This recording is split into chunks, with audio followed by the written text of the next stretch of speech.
basically the worked model that we have that was in through the Harvard class. And so how we have come to develop that. And many of you, as you know, we've been teaching the Harvard class online since 2016. I've been teaching that course since 2014, but in 2016, they generously suggested, offered, / insisted that we move our course 100% online because the demand of the students was actually to do that, and that we would be able to have a broader international audience if we were to do that. And so since 2016, they've pretty much handheld and just helped us figure out everything, as far as the design is concerned. And when we did that, we asked if we could then begin teaching classes in Spanish, and they said, not for another 10 years. And so we basically said, shall we move this instructional design into a Moodle platform from Canvas?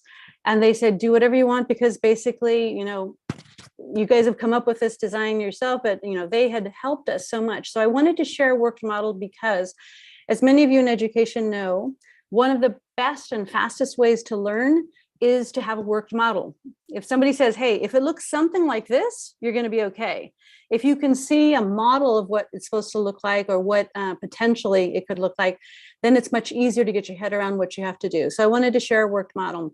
But then I thought this morning, and this is where I got overly ambitious with our time frame today, I thought what would be of a lot of interest to many of you is what has really changed fundamentally about education due to COVID, and what will never go back to the same again. And there's some things that thankfully have been changed related to the tools we have, the way we evaluate individuals, what we think is important or worth teaching, and also the way we manage time and space. And so I wanted to go into all of those different things. Now, I admit, I confess totally, this is an overly ambitious agenda, but I will be stopping along the way to take questions at each one of these junctures. And if there is a space where you guys feel it's most important, no, I'm really only here for part 1, or no, I really hope you would get into part 2 or part 3, can you just put that into the chat? And Cynthia and Michelle have got their finger on the pulse here, trying to make sure that I manage my time correctly, where the interest is on your part. Okay, so thank you all for being here. And if you did want to say hello in the chat and let us know where your background is and why you particularly care about this. Some of you are teaching online, others of you are doing conferences, as Anne was just pointing out to us, and other people just want to see what is trending as far as where all of education is now headed. And so if you do have a specific interest area, also share that, because that will also help us focus. Okay, so basically throughout, most of you know our system here. Just go ahead and raise your hand if you have a question, or put it in the chat if you don't feel like talking out loud. But we will be attending to all of your questions as they come up, okay? And we want that to be a big part of our exchange, all right? Okay, so great. Anybody wanted to do something else? Anybody here for a different kind of a conference? Is this okay with you, Joe? Is this what you were expecting? You're all right with that? Okay. All right, in case you have anything else, go ahead and put it in the chat, and we'll see if we can all fit that in as well, all right? The short answer, for those of you who say, okay, I just want to get the quick and dirty on this, basically, my take on great instructional design, course design, is a logical plan that has a clear trajectory, which is basically a hierarchy in a constructivist order, that is aesthetically pleasing and intuitive to the learner. They can find stuff really easily, that offers a variety of resources that allows students to begin where they need to begin, not where the course says they should begin, but from their own starting points, and facilitates their reaching the same objective. So that's the short answer. And that is why I broke this up into design elements, because basically, if you look at it, if it's a logical plan and it's a good trajectory, an aesthetically pleasing way, in intuitive order, that is basically figuring out backward design. That is also integrating mastery learning concepts here with an idea of instructional design that is then leveraging the whole concept behind universal design for learning. Okay, so that's why I wanted to begin by talking to you about design concepts. Okay, so that's kind of the short vision of this as far as why design. I also just want to give a heads up to anybody who's here who thinks that this is good for teaching MOOCs. It is not. What I'm going to be talking about is a very big and different idea from just emergency remote learning or doing a MOOC or running a webinar. This is actually talking about high quality online courses that we feel have to last at least 8 to 10 weeks in order to get a big shift in attitudes. We know that you can teach somebody really quickly. You can teach them knowledge. You might be able to teach them skills, but you're not going to change attitudes in a short period of time. And so we do take into consideration different formats, and some of them, MOOCs are great. Do things at your own time pace. But as one of my students pointed out in her paper, only about 10% of people actually finish them because you're not doing them with other people and you're not learning as a community. And so there's a lot of distractions there. And it's not a webinar. A webinar is just to point out information in a short amount of time with no revisiting and no time for reflection. So what we're going to talk about today has to do with the design of a high quality course, okay? A long version of this is in my book, designing the neuroscience of learning. It's sort of bringing the neuroscience of learning to online teaching. I do reveal that I have a great bias towards the brain. None of this is possible and none of this is justified in my mind if we cannot say why it's working in the brain. Why does the brain need to learn in this way? So we've made some choices here very much based on that core information that we had to know a little bit more about how the brain works in order to be able to create an instructional design that is not only logical, but we understand why it actually is effective, okay? So here's the idea of design frameworks, and there's a lot of different ways to think of design thinking. This is very much, kind of a popular way to approach teaching and learning these days is through design thinking. But I'm going to use these 3 design concepts that we mentioned before that has to do with instructional design. Basically using backward design in a format that leverages universal design for learning, because we know there's some really concrete problems people have. They say, oh no, people are just sick of being in Zoom. Well, you have to create engaging environments. Or that we have other people who say, oh no, I'm so tired of having, this generic kind of instruction, one size fits all. Well, you have to learn how to personalize, leveraging certain kinds of tools. There's new tools out there, right? And people say that, no, I'm a slave to the curriculum standards. Instead of understanding, if you teach for mastery, you will actually reach those standards and more in a much more individualized way, right? Or just thinking, I'm so tired. Some of these courses that are online, and one of my students pointed this out to me, it's just awful, Tracey, that people who are entertaining but have nothing to say and spread myths are much more popular than the people who have high quality information and are giving us significant learning tools. And that is so true. So how do we get around that? How do we actually get to significant learning? So all of these are questions of design. So I'm going to stop right there. So just the basic framework then is a design framework. Does anybody have any questions about that up to the stage about why we're thinking about this through design? Does it sound pretty like a natural way to go about it, or somebody having a hard time getting their head around it? Is it all right? We're good here? Okay, anything in the chat I need to see, Cynthia? Nope, nothing yet. Okay, great. All right.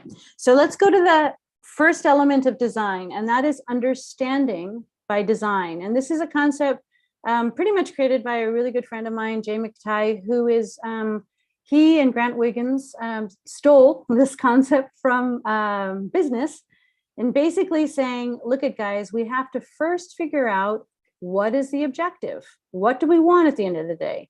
Once you know what your objective is, second, you need to figure out how you're going to measure whether or not you're achieving it. Once you figured out how to evaluate, then and only then do you think about what to do. What are my activities? What resources do I need to leverage to do that? Okay, so understanding by design is only this very simple concept that you have to have very clear before anything else, the objectives. If you do not know what objectives you're aiming for, it's impossible to have a good instructional design. If you do not know what knowledge, skills, and attitudes you want, you will not be able to get there. And that's the hard part.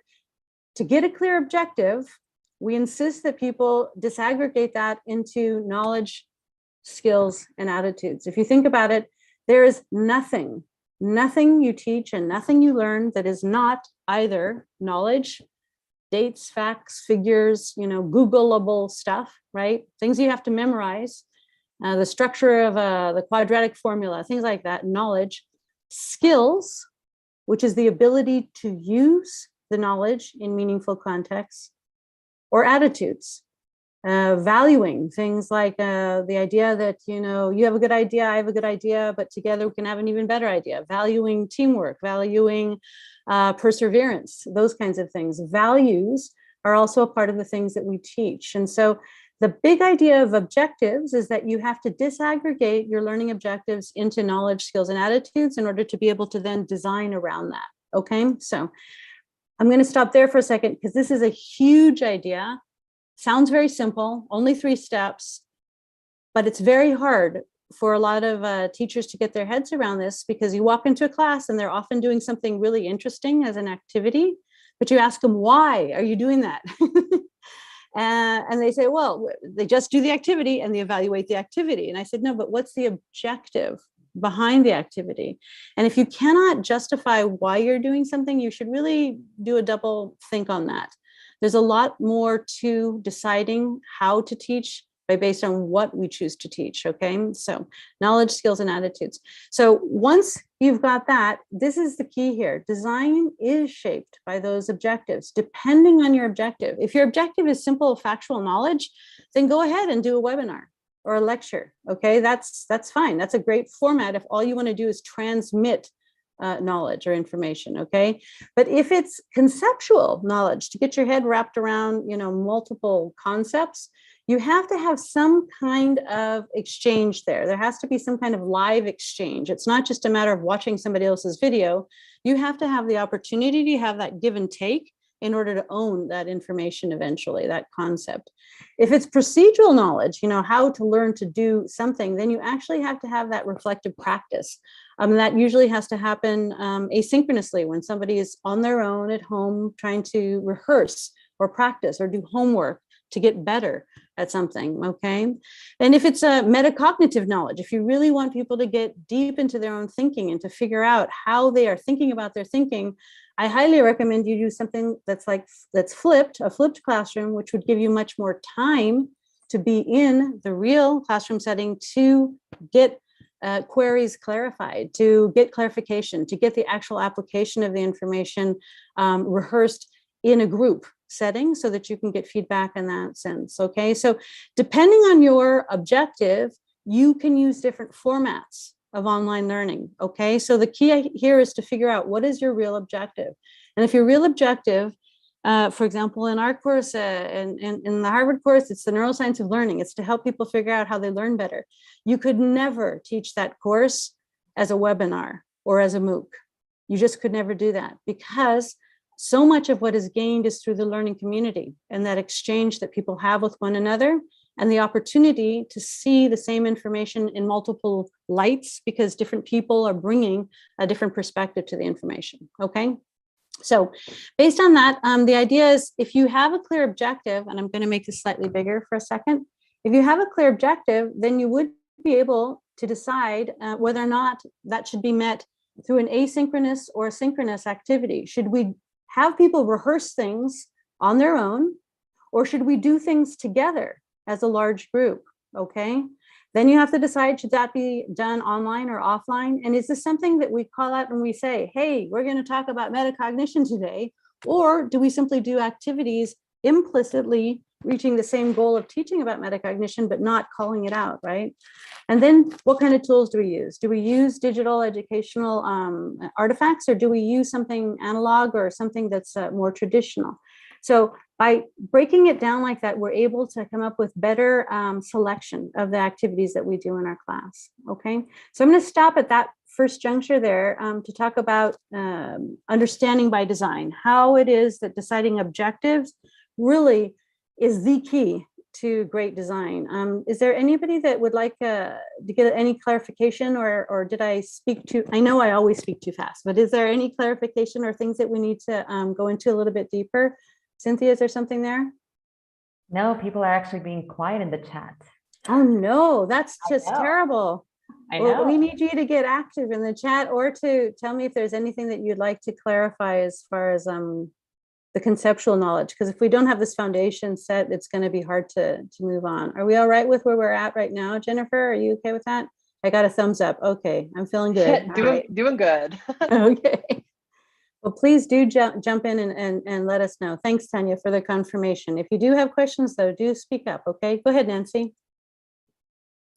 I have noticed that when you mention about objectives, yes, it's very hard when you are teaching, because we have this curriculum with the objectives, and then you have these activities that at the same time, sometimes because you cannot reach the whole curriculum during the year, like sometimes you have to incorporate certain objectives in just one activity, just to make sure that they have kind of like that understanding that we need. So I just sometimes perhaps teachers may think that they need to do it like separately and cover everything in the curriculum, and it's very hard doing it online. It's a very smart idea. Several objectives, as you say, can be achieved in a single encounter, right? Depending on your design, how you've laid out the structure of that. So you're absolutely right.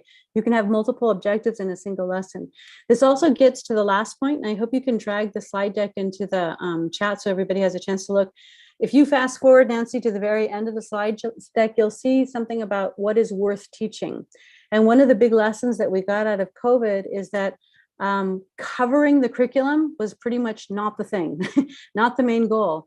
Actually, mental health, number one, and then critical thinking, number two. If you could help them learn how to think through things, they would cover the curriculum fine. Our problem has been the focus as being the eye and the prize of covering a curriculum as opposed to teaching people how to think. And so we'll get there in just a bit, but thanks for that observation. Okay. So we move to the second design element, which is universal design for learning. And universal design for learning is a really cool idea that David Rose had several years ago. But the idea was basically, if you have universal design for learning, what do? We take a lot of the different resources we have and we create a variety of things available to students to create safety nets. So we basically think, I am not going to have a homogeneous group of students. I'm going to have people who are from all over the place, who need different things at different times. And so I have to think about that. I have to think about the students who are going to have gaps. They're going to come to my class and do not know certain things. And I'm going to have students in my class who are super high flyers and they are just beyond the information and are going to be bored. So given my topic, what is the range of learners I have? So I have to take that into consideration and think about those students. You can't teach them if you don't know them, right? Then you have to create, universal design for learning is basically creating that safety net of options where you can differentiate to meet each individual needs. And I say differentiate homework, not differentiate instruction.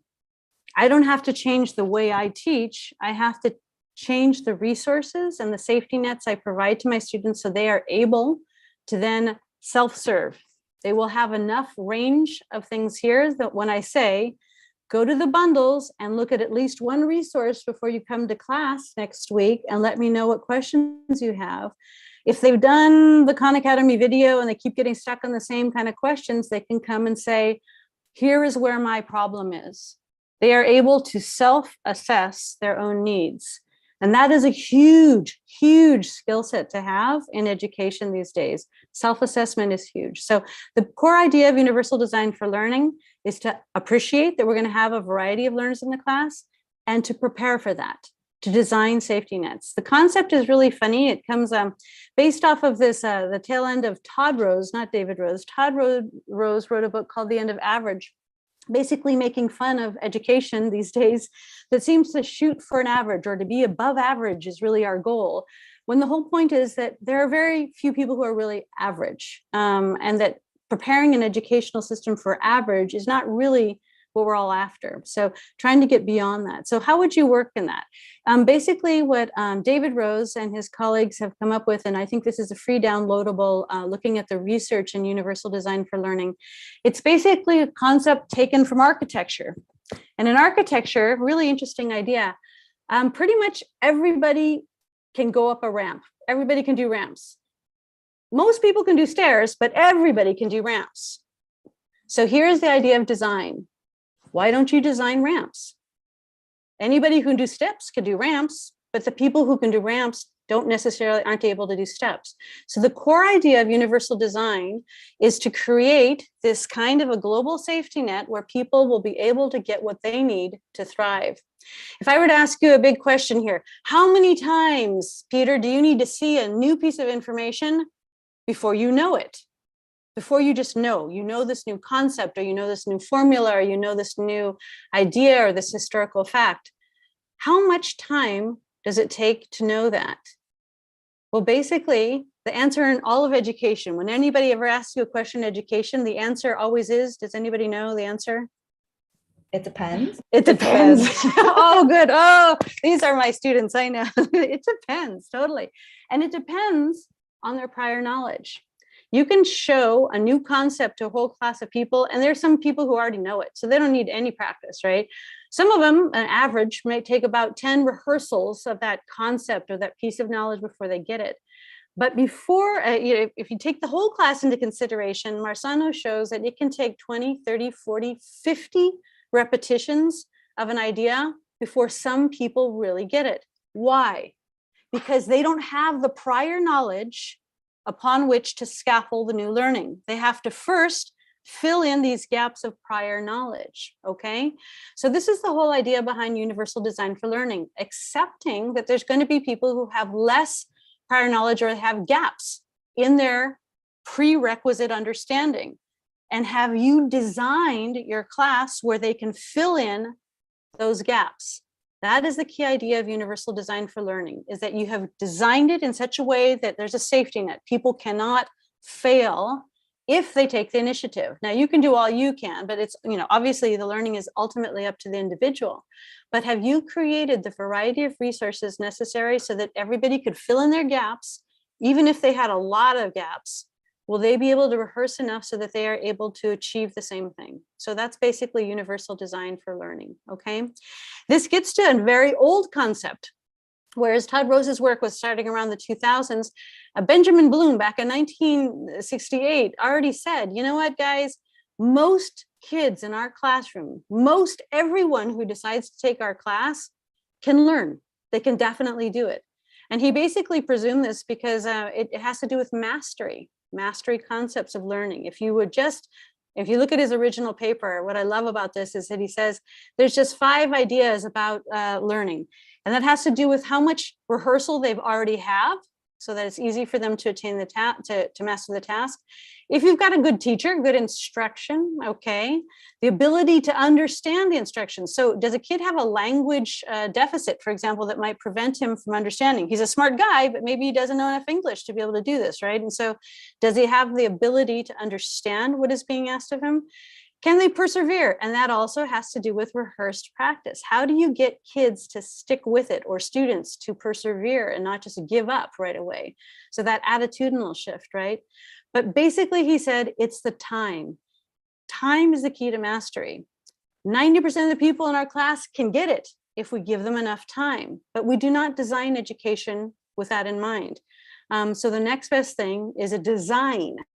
If you don't have the time, can you design around that? And that would be the key idea here in universal design for learning. And so basically this 10% idea has been confirmed. He thought that 10% were probably still not going to be able to learn because they need other things. So if you look at learning disabilities around the world average is about 10%. So he was not far off. Even in 1968, he sort of had his head around this idea that there's going to be some people who will need even more than just what we are offering them through a mastery structure. Okay, so universal design for learning. You have to have really clear objectives. What is it that you're after? You have to then be able to disaggregate those objectives into this hierarchy of understanding. Well, I want them to be able to multiply. Well, to be able to multiply, they have to understand how to add. To be able to add, they have to have conceptual understanding of magnitude. So they have to have a lot of prerequisite knowledge before they can just multiply, right? So you have to be able to disaggregate that into a clear understanding of what it is that builds up to that ultimate goal. Once you've done that, can you differentiate by clarifying different options and understanding that students are going to come with different needs, and create that scaffolding through new tools or resources that you're offering. This would then, you need to also let them know it's there. You need to tell the students this is being offered to you. You cannot just presume they will intuitively understand what you're offering them. You have to call that out. And so you have a transparent design. Okay.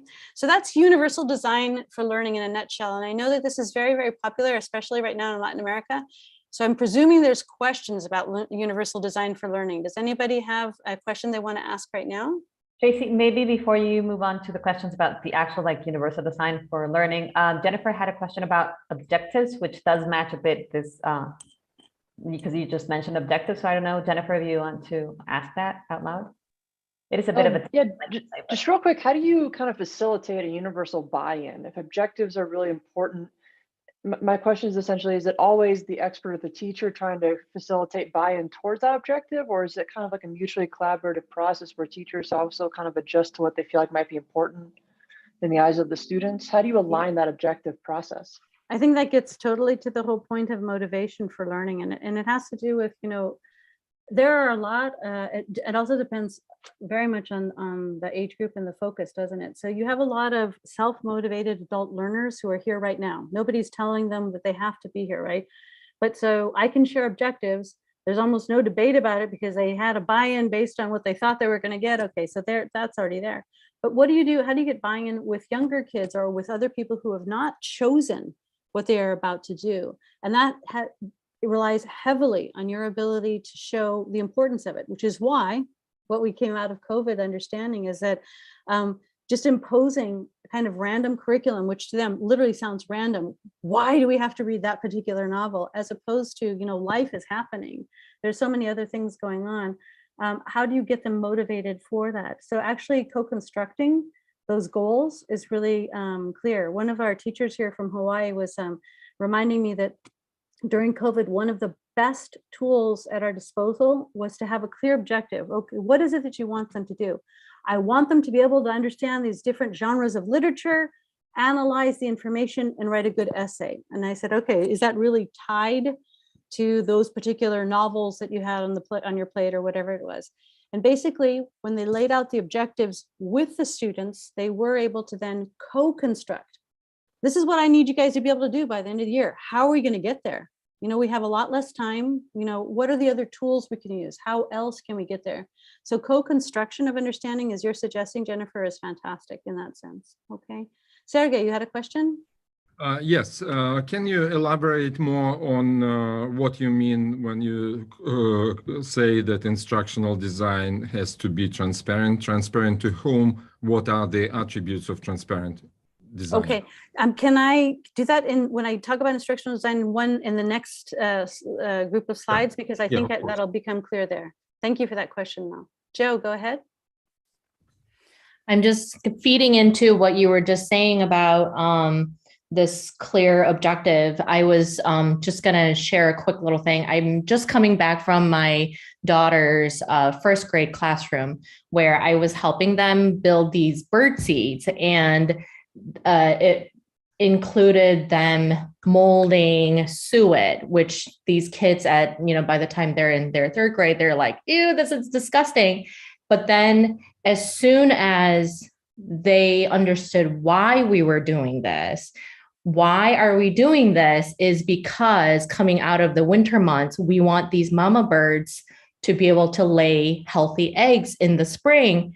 That focus went right into the activity, and they understood to learn beyond the disgusting element of them molding, but understood why we're doing this and what the outcome will be. So because as you were talking about this so far, I'm kind of like, okay, what grade level is this? These classes fit for, but it's very, very fluid, right? What you're saying is it can be molded to any age level, you know, all the way up to university level, but all the way down to the classroom. So I just wanted to kind of. Excellent. Thanks for helping me extend that for sure. And that means, Joe, and that's also getting to one of these lasting points of changes in education due to COVID, is that really it's not so much the what we teach, it's the how and why we teach that makes such a big difference in those thinking skills across the lifespan. So thank you for pointing that out. So now let's move into instructional design. And if you look back, and this is going to be, pay close attention. I'm going to show you, 10 different models. I'd like you to tell me what is the key or cumulative understanding of instructional design. If we look back 75 years and where it started and where it is now, what are the big takeaways that you're getting about instructional design? How do you design instructional encounters so for optimal learning? Okay, so if we start from there, way back, Dale with his little pyramid of schemes, which, by the way, poor Dale, he did not say any of these mythical ideas that you remember, 90% of teaching and 5% of what you read. That's just wrong. That's a myth. He did, though, call attention to alternate forms of learning. So not just direct instruction from teacher to student, but what could there be in terms of a visual influence on learning? That was the only thing he wanted to say, but people twisted his words, and then it got twisted again, and then it got cited in the wrong way and became a myth. But back in the day, he wanted to say, instruction does not have to just be somebody talking at somebody else. Okay, so that was pretty interesting. And then good old Bloom, back in 1956, with his taxonomy of cognitive abilities, said, I think there's another way that we have to design teaching and learning. We have to remember that there are some fundamental things that have to basically be remembered. Students have to understand that, then be able to apply it before they can ever get to a stage of analyzing it, which is really deep thinking, right? Or, higher yet, to evaluate, to judge it, and to create something even better, they have to have these basics, right? So nowadays we think about this more on a wheel as opposed to this hierarchy, stacked up on one another. But the basic idea is that there are fundamental ideas that have to be learned before the higher order ideas, okay? So all of them are needed to get the higher order cognition, but you have to figure out what you are asking in your objectives, at what level of Bloom's you're thinking of. So basically that's another way to think of instructional design. For example, flipping. In flipping, my recommendation is that anything that is basic core knowledge, dates, facts, formulas, names of people, flip it. And then come to the live classroom to do the higher order thinking together.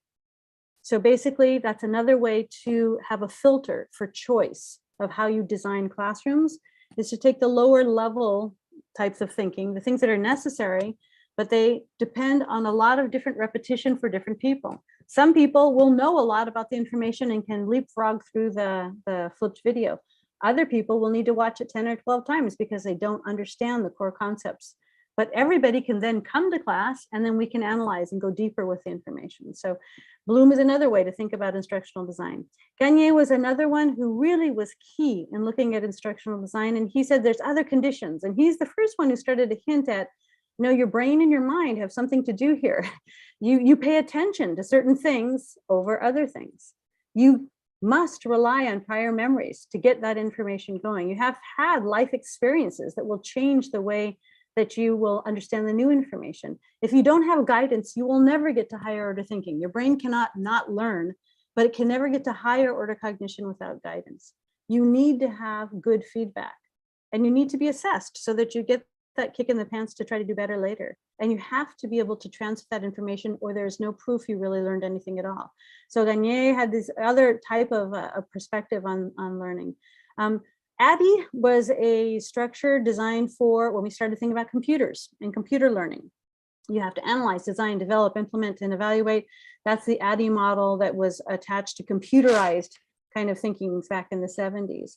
And then we had this other idea of, with a whole space race and getting ahead and trying to see how could we teach science and STEAM and STEM. There was an original 5E model, which basically said you have to engage students, let them explore the information, force them to explain what they mean, and then the teacher steps in and says, wait a second, let me help you elaborate here. The right vocabulary word for that idea is whatever, right? The teacher only steps in this elaboration stage, and then you evaluate. I added on this idea that you also have to, I think, get prior experience. What do you already know about this information? So elicit prior experience. And then how can you use it in a new context? If you can't show that, you really haven't proved that you have learned. So this is another way to organize the design of classroom encounters, okay? Briggs' idea, he was a student of Gagne, was to, you have to assess what that person actually needs. So here we got the first hints of people starting to think about personalizing education. You have to match that with the objectives. So what do they already know? What do they need to know? Okay, now what are the right strategies for them to get to that? How do we deliver that content?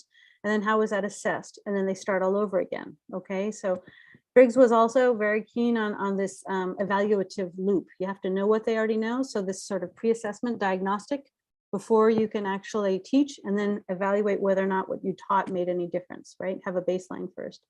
Merrill was the first one to really dive into this idea of authentic learning. So this gets to your point, Jennifer. What does this mean in your life? You know, not just, you know, we have to cover these books for AP English and you have to read this, but what does this mean to you? How is this authentic in your real context? And that was, believe it or not on our radar until around the 90s, to think of authentic learning and the applicability in real classroom settings. Then Keller, going back more to, he relied solely on this idea, everything is based on motivation. But the main problem with motivation, and this gets to your point also, Jennifer, is it relevant? You know, do you have confidence that you can actually learn it? Are you satisfied with the experience you just had? Therefore, you pay attention. That's all great until you get to neuroscience, which points out that different people are motivated by different things at different times and at different stages of the learning process. So while motivation is absolutely beneficial and it's worth taking into consideration this idea, you have to know your students or you cannot motivate them, right? So if you don't know what motivates them, you can't do this. Now, Sweller is probably the god of instructional design. Why? Because he married the concepts of the brain and mind to computer design. How do you lay things out? How do you make this aesthetically pleasing? How do you reduce cognitive load, which is the energy your brain needs to be able to pay attention and to memorize things in order to make sure that they become real learning? How do you reduce cognitive load through design? How do you create a web page where the person can find things intuitively so they don't kill themselves trying to figure out how, you know, where do I download the homework as opposed to doing the homework, right? So you have an instructional design that becomes intuitive and more aesthetically pleasing thanks to Sweller's work, which has to do with cognitive load. That's a huge idea that really changed the whole face of design thinking about education. Then radical neuroconstructivism based on von Glaserfeld's idea, this idea that learning doesn't happen in a vacuum. It's just not Megan all by herself sitting there. It's Megan talking to Alyssa, who talks to Amy, who hears an idea from Giselle, who then bounces that back and forth. So there's this dynamic iterative process, which makes it radical in that sense, in which we have a construction of knowledge based on the individual's exchange with the whole world, right? And since all new learning passes through the filter of prior experience, this means what you already know influences what you can know. And this is precisely why if you were to read a book, if you were to read Anne Frank when you're 12 years old, and then you read it again when you're in first year school, in high school, and then you read it again as an adult, the book is different. But the book isn't different, you're different. You're different because your life has changed you, which means that you are now reading that book differently, okay? So that dynamic exchange is basically what we consider radical neuroconstructivism, which means that learning takes place in a social context. This is also very much heavily relying on Bandura's idea of social cognitive development, right? You have to have exchanges with others. By knowing the other, you know yourself a lot better. So that all works into this whole design element. Have you created that? Then more recently, we start to get the idea that social emotional learning is part of education. And that had never been a part of it. And this has been the home problem until boom, 2000s, and then all of a sudden COVID, which prioritized it even further. So that understanding equity, choice, flexibility, does everybody come in on an even playing field? No, they don't. Kids are coming in with all kinds of baggage. And so how do you actually leverage that to teach better? And the most recent thing in instructional design comes from some friends on Glenn Whitman at Neuroteach, where they're trying to do an overlay of diversity, equity, belonging, inclusion with mind, brain, and education.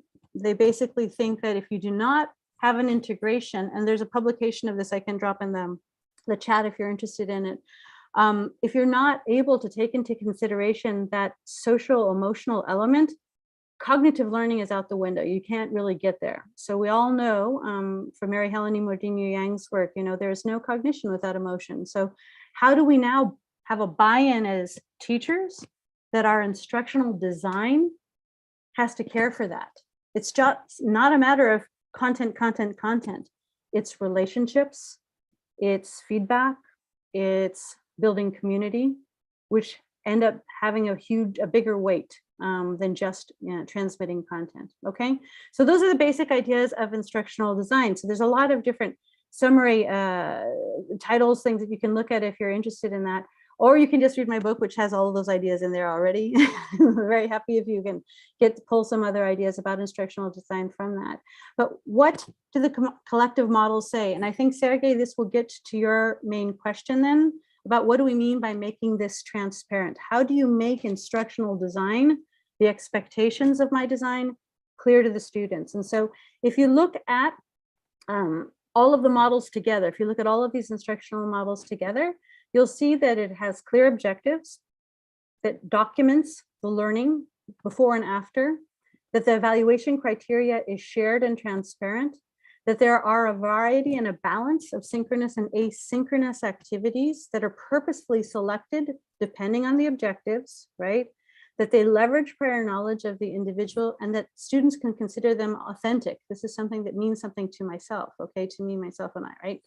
And that there's a variety of pedagogies that are used that can lead to a leveraging of the technology tools that we actually have out there.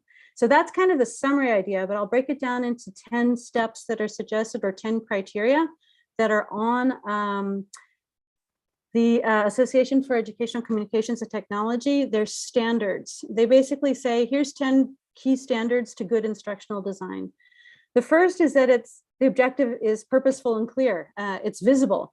You've clearly articulated what is the goal, what is the objective. That is clear. The students don't have to guess, what are we doing that for, right? Just like Joe was saying, this is so they can have babies in this nest in the future and have food, okay? So state the objective up front, okay? The goals and objectives are clear. Second, it makes sure that the assumptions are clear. This means I can presume prior knowledge of X. This is why in all your classes, does this have a prerequisite? Does this course have a prerequisite?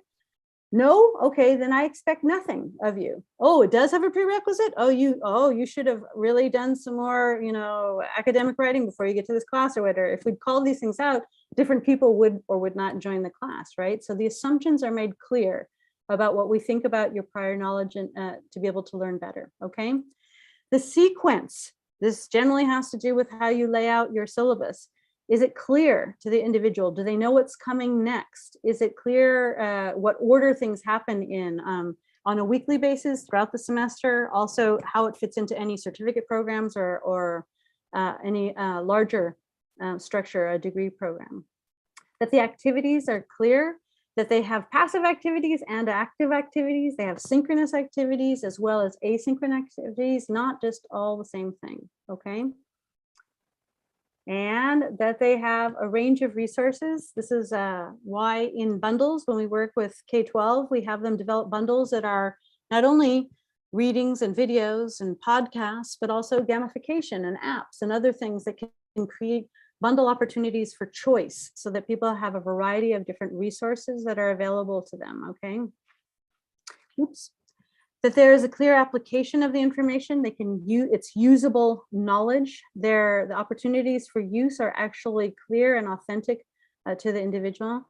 That there is visible assessment. People know the criteria. There is a rubric there. There is explanations. There is feedback so that they don't feel that it's a random kind of an assessment, but that they know what they are being measured against, okay? That there's time for reflection. There's opportunities to take a little breather and say, wait, what am I actually understanding by this information, okay? The reflection time. And then also independent learning, as well as the active group learning, but is there an off-ramp for people to follow up and pursue their own areas of interest or do deeper dives into what they care about most from that lesson?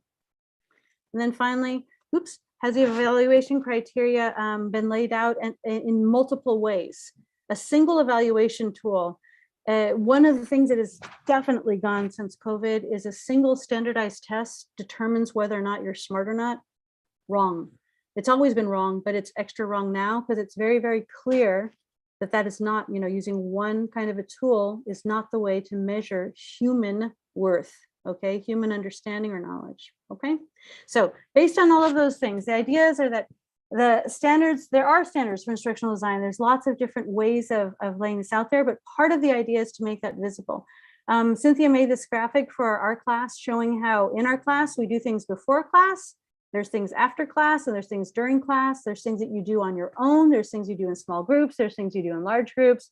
There's a different variety of activities that occur in our class for a reason. It's purposely thought out that it has this variety of different entry points, okay? So Sergey, let's go back to your question. Can you answer your own question for yourself now? Yes, I think so. I'll need to go through the presentation once again to digest every single item, but it appears clear now. Thank you. Okay, great. So the whole idea is that these things are shared. It shouldn't be an invisible target. Kids at any age should know what's expected of them, should feel accomplishment when they achieve. They should understand, you know, what was the goal of the learning, and then they should know when they've reached the goal. It should not be something that's invisible or only the teacher has that criteria, okay? That's the bottom line in that sense. Okay, so that is instructional design. That's a lot to throw at you. Most people spend about 2 years getting a degree in this, and I've just tried to do it in 20 minutes. So I'm sure that there's a lot of points that can be confusing. Are there some things you want to latch onto here about instructional design? How about you instructional designers out there? I know that there's several of you in the audience. Did you want to add anything?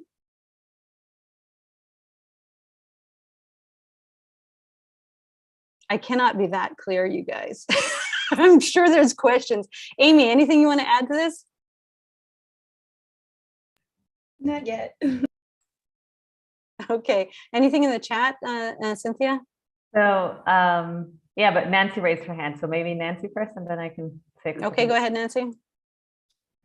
I just want to I also put it in the chat just now, but I want to thank you for explaining, because a lot of times it's very hard for the students to understand what is in the teacher's mind, like how they display a class and like kind of the method, and from teacher to teacher it varies.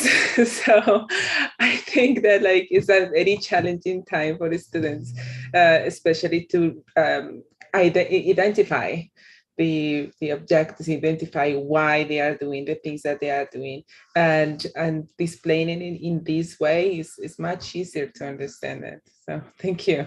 That's great. Very nice. Thank I'm you. glad that's helpful. Thanks. Alyssa, go ahead. I just wanted to add a small thing that we talked a lot right now about instructional design, but another term here that is often used is learning experience design, which is very closely related, but it still kind of can be somewhat different. And I think sometimes thinking about designing an experience helps to better understand, because you are not talking only about the actual kind of material and how you communicate it to students, but you also think about everything that surrounds it, which I think sometimes instructional design does not include. And I feel that when designing a course, designing an interaction, it's good to switch between the two and kind of to help you understand, okay, if I think about it as an experience, what else would be around the students that can affect their learning, that can influence their Excellent. learning, and kind of balancing in between two. I think it's an important thing. Yeah, I agree completely. And in fact, Jay McTighe has actually switched out backward design. The last one used to be objectives, evaluation, activities. He has now changed that for learning experiences. So I do agree, the idea of the conceptual idea of, you know, getting the experiences that you have that actually help you reach that level of learning is, or meaning making, as Mary Helen would put it, is actually vital. So thank you for that. Excellent contribution. Cynthia, did you want to say something about the chat, or is anything there? So for example, there was a question from Joe about how to bring together how backward design, universal design for learning, and instructional design all kind of mesh together and come together. And I think, Lilia, you were asking about flipping strategies too, but there's a few people responding to that in the chat. So maybe the first question about how they come together. So how they come together is actually the next slide, Joe, because we're going to give you a worked example of how that all comes together. So I'll do that in just a second. And Sergey, did you want to say something else about instructional design? Yes, a reflection and a suggestion. My middle son has an extremely talented math teacher here in North Carolina. Everything is perfect, except now I understand the design is not clear to students. Because what happens from time to time, around 2 times per week, my son complains about his class, his teacher, the subject, and so on, even though he is an A student. And every time I hear that, I come with my explanations of the goals of the instructional design and remind him why I think the teacher is extremely exceptional and very talented. Then he comes back to norm and performs well. So my suggestion is that I think a lot of parents observe the same issue.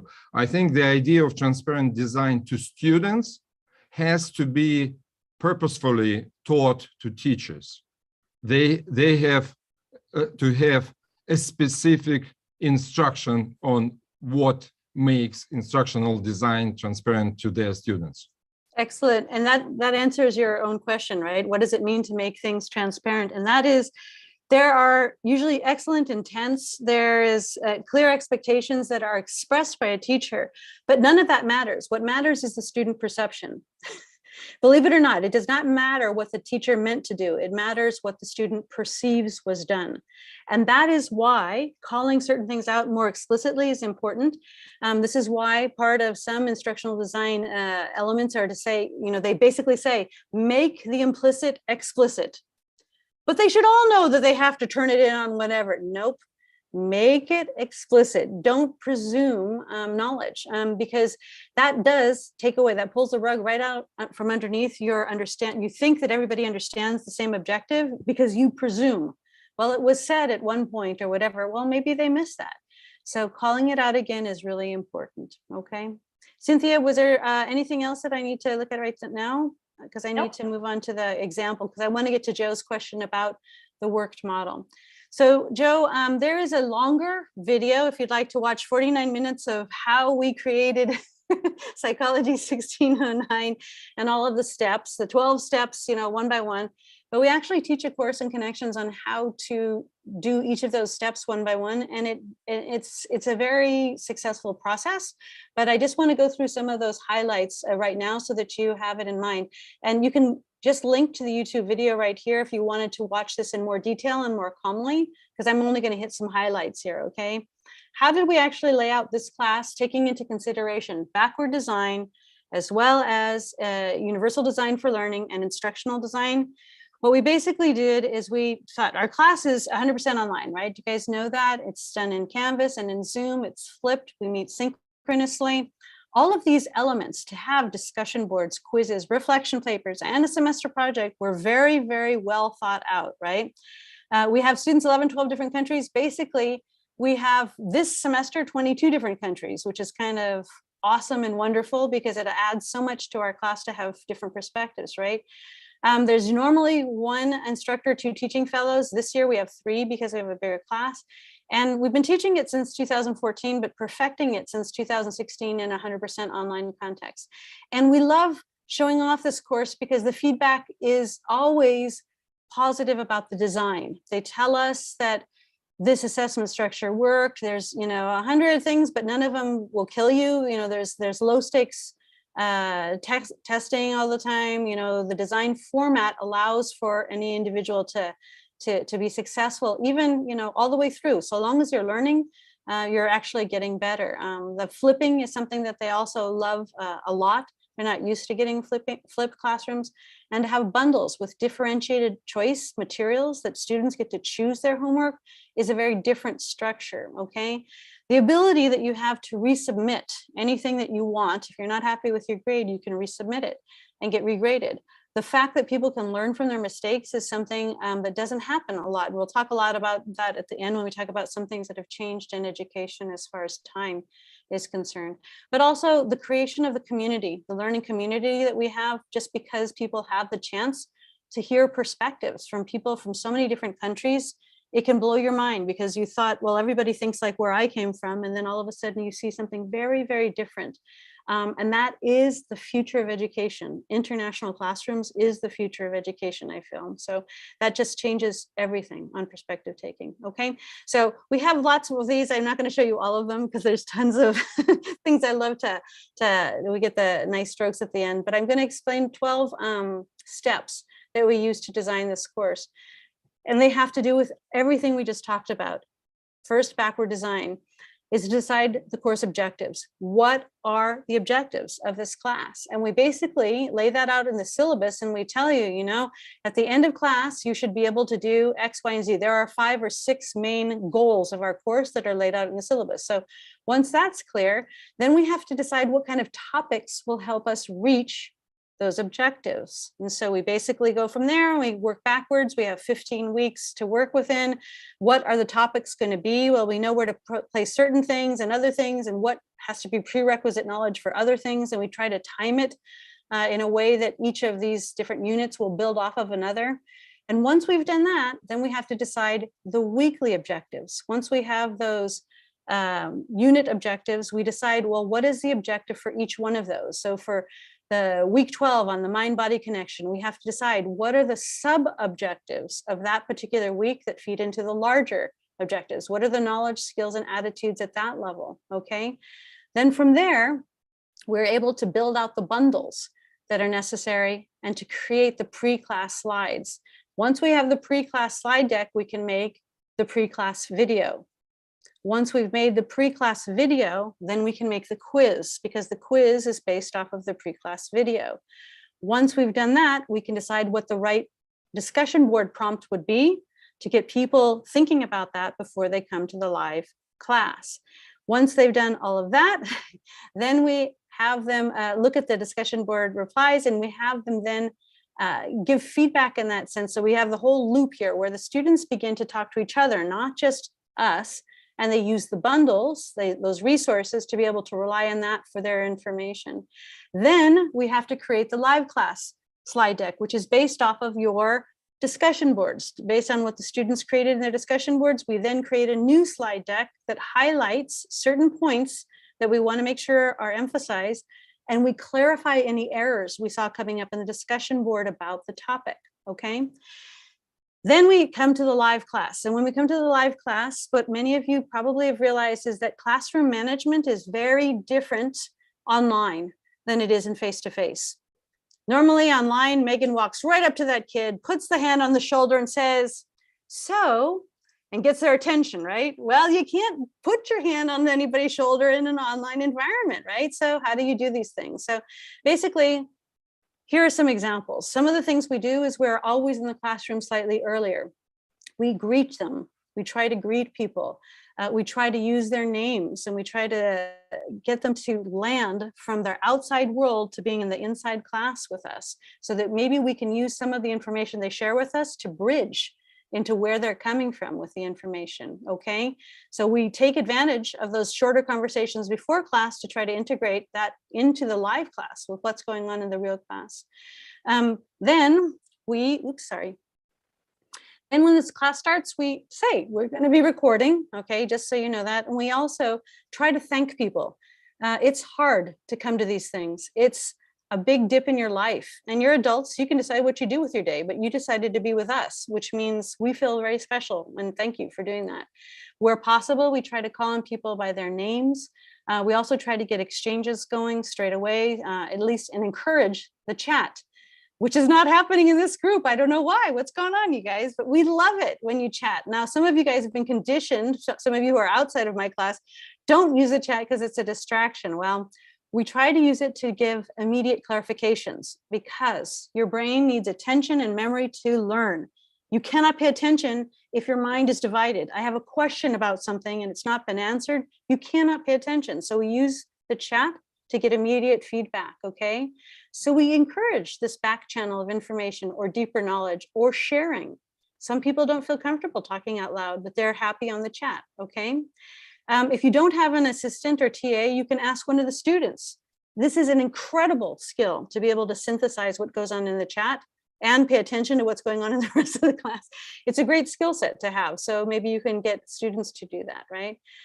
We try to begin the class by clarifying the objectives and asking if there's anything that needs to be modified. And then we begin by diving into their own questions. We use the students' responses to the discussion board as the content of the class. That's the jumping off point for the information. So we start with their ideas. We begin with 1 or 2 students and the way that they responded to the chat and get them to see their own patterns in how they have thought about that issue. And we try to see how they differ in different ways and call out their attention to their reaction to the topic in that way. Then we try to do breakout rooms since they can dig deeper into 1 or 2 of the ideas. It's much better to go deep than broad. Much better to go deep than broad. You can go broad in the pre-class flipped video, but in class, go deeper into 1 or 2 ideas and the big broad overview, painting in those broad strokes, okay? Then after that, we share, we come back from the small groups and hopefully we call on 1 or 2 people, you know, what happened in your small group? And we make them say the names of the people they were with so that they begin to know each other. And they can say, well, you know, I really liked what so-and-so shared. And that also gives that other person confidence that what they have is a valuable piece of information to share, okay? Then we add on to those ideas. And then we also go encourage the depth over breadth. It's much more important to be able to dig into an idea and get that pattern of understanding going in their heads than to globally just gloss over stuff that they could Google. They could easily Google. We want things that are unique to the class to come out, okay? If we have time, we go into digging to another idea and do another breakout room, but make sure at the end that we try to summarize where we came with the information and try to give it context within the global scheme of our entire course and also into their own lives, hopefully. And then we preview what's going to be coming up the following week, okay? Then we give time for them to do a reflection so that they can consolidate. What did I really learn today? Did I learn anything new? Am I curious? I want to research other things. Is there anything I might change? To get that reflection going is very important as far as consolidating information. And then afterwards, we stick around to tie up loose ends. We end on time, but we give time for people to stick around and clarify anything. Believe it or not, you think this takes too much time, it actually saves you time because you do not have to have tons of office hours afterwards because you stick around and clarify things and others hear it. And so there's a global sharing that's much better instead of having individual office hours where you have to make another, hour for other things, okay? Then we make sure that we have different types of evaluation tools in our class. So we have asynchronous activities. So this gets into the instructional design part. We have quizzes. You have to watch the pre-class video. You have to respond to the discussion boards and you explore the bundles. Those are all asynchronous and done in your time, okay? Whenever you want to do it, okay? Then we have a synchronous live class meeting time, okay? And we also have sections or the workshops that we have, right? That's when we're all together. And that's when we share perspective taking on information, right? And you do that 3-2-1 reflection. And then you step away from that and asynchronously, you do your own things again, or you dig deeper, or you reflect on how you did on something else. And you have the opportunity to also do over, repeat, anything that you think you could improve upon. So all of the things that are graded in our class can always be redone. That is good instructional design, I think, I hope, because I think that allows for a balance of asynchronous and asynchronous work, synchronous and asynchronous work in a variety of formats. So you don't just nosedive. If you're awful at taking quizzes, you don't do bad in the class. If you're awful at academic writing, you don't do bad in the class. You can pull out your strengths and do well in this class with a variety of different strengths, but you have to work on all of them. We also insist on we try to have good communication. I don't know, you guys will have to tell me how well we succeed at that, but we do try very much to leave our lines of communication open with students, and they know how to get in contact with different things for different reasons. If they're sick, they have one way to communicate. If they have a question about logistics, they have a way to communicate. So they should know the different ways to communicate. The 12th step has to do with the change in our priorities. We spend far more time preparing our class, evaluating student work, than we do on teaching. We teach for 2 hours a week, but we spend 3 times that amount of time getting the class ready and evaluating, because it's been shown that 1 additional hour of feedback to a student is worth much more than 1 additional hour of instruction to a student. I don't know if you guys know that, but the OECD found that just teaching a lot of new stuff doesn't help people as much as understanding what they need to know, making meaning out of what they've just experienced. That's much more important. So the evaluation element is much more important, okay?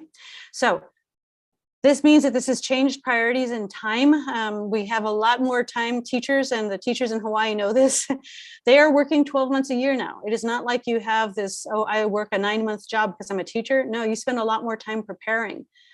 Teachers should never ever have more than 4 or 5 preps. It's impossible to do quality teaching in this format if you have tons of classes to do. So these 12 steps are a basic guide. If you want to watch the detailed explanation of it, this is kind of how we got to where we are. And I would encourage you to do that. But it's using backward design. So at every level, at a macro level, we try to figure out what is the objective. At a meso level of the weeks, we try to figure out what is the objective. And at a micro level of every single class, what is the objective? So we are always using backward design in our thinking of how to present information or structure information, okay? So that's the understanding by design element that's in there, okay? So pros and cons of doing this. You really have to have a different mindset to take on this kind of a class, okay? But I think it's much more humane. It lets technology do what technology does best, and it lets people do what people do best. When we get in the class, I don't panic about, oh my gosh, what should I be teaching? I get to think about, what does Heidi need today? I get to think about you guys. I don't have to think about the materials because it's already been pre-designed. It's done beforehand, okay? It also means that we can focus on individual student needs. We can personalize a bit more. There's a lot more differentiation that's offered, but there's a ton more front-end planning. To flip takes a lot more effort, and I acknowledge that, right? But it documents the learning far better. We know by having you do your projects, for example, in stages, we can document how far you have come. So our documentation of evaluation is far better in our class. We can see how many times each of you has taken the quiz. And we see how you go from getting 76% to 80% to 95% to getting 100%. We can see that progress. So it's much better documentation, right?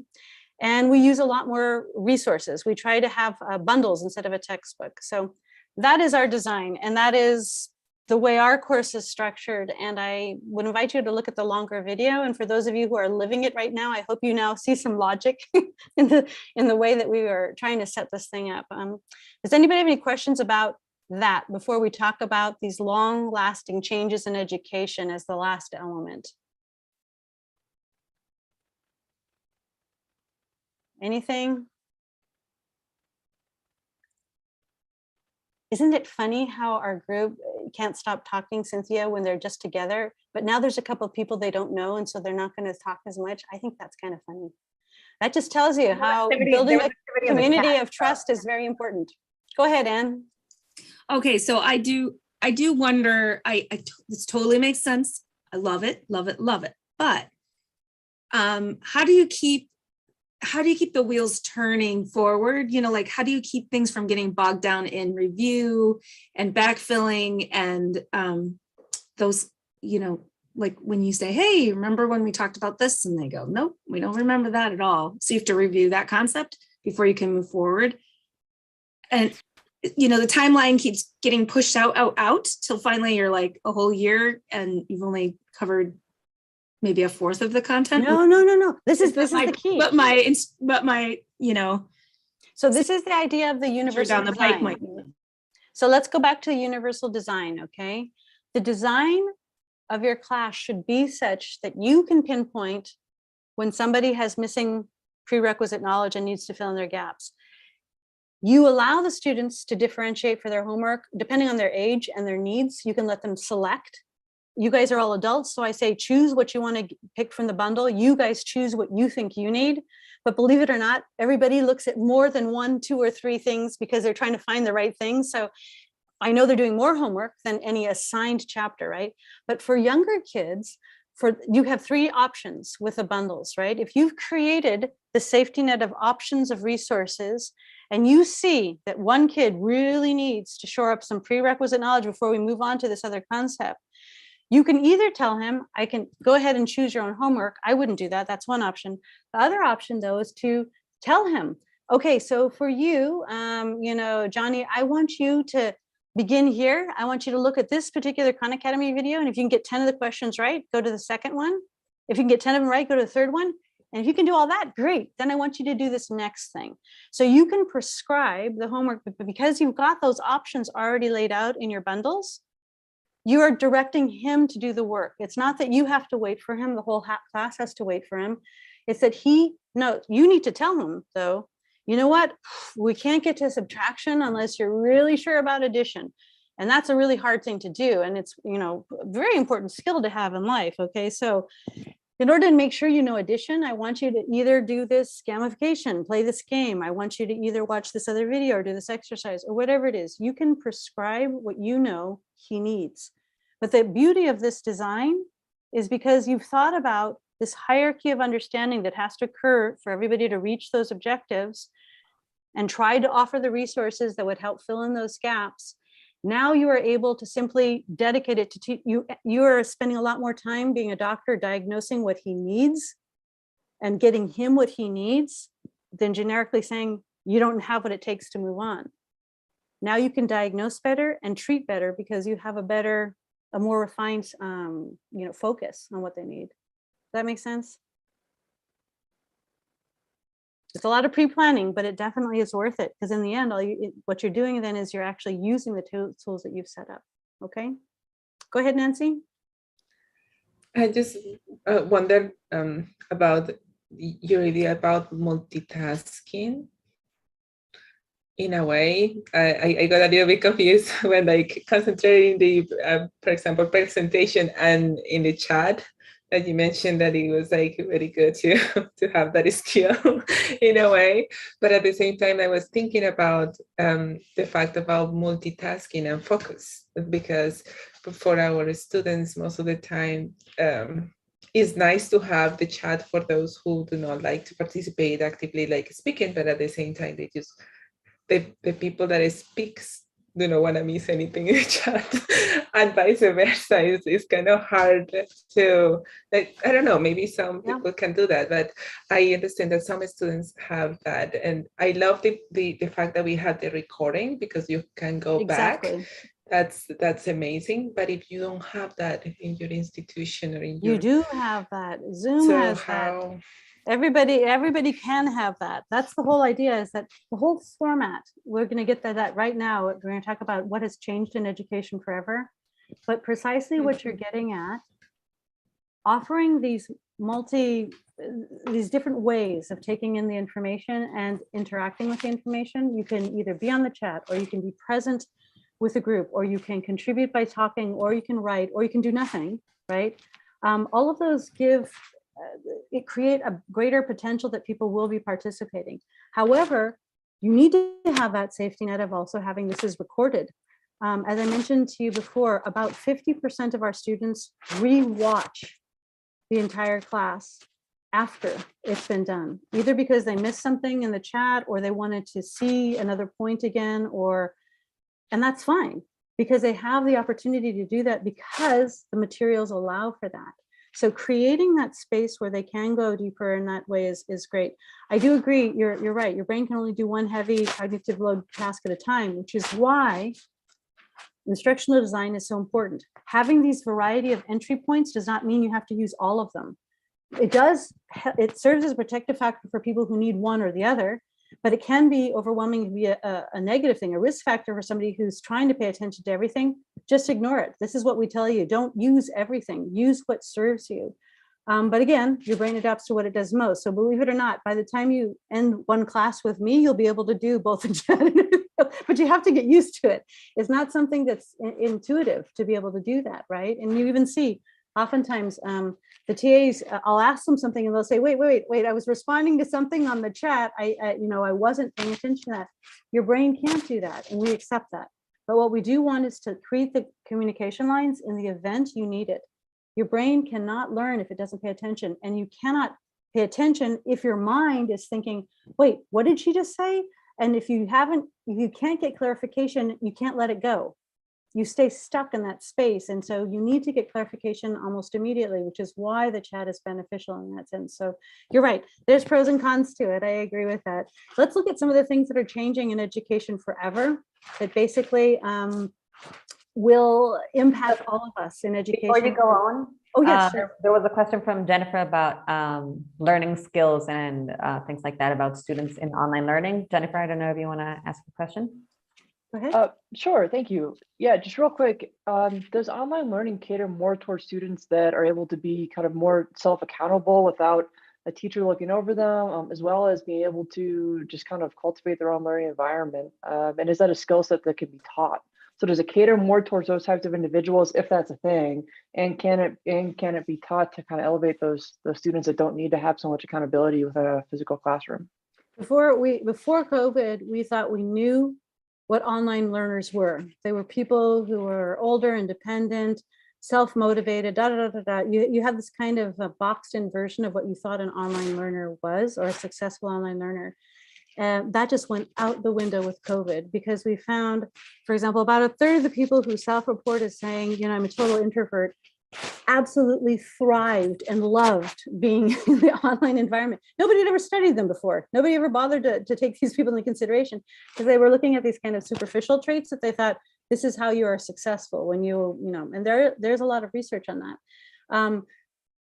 The key idea I think to take away is that anybody can be, the modality of teaching online, it's only that, it's modality. It's not good or bad. It can be better in one situation or another. People do have preferences, but your preferences are highly influenced by your past. It doesn't mean that you can't get better at them. Remember, we said there's a myth of learning styles, right? You are not, Jennifer, an auditory learner. You're not.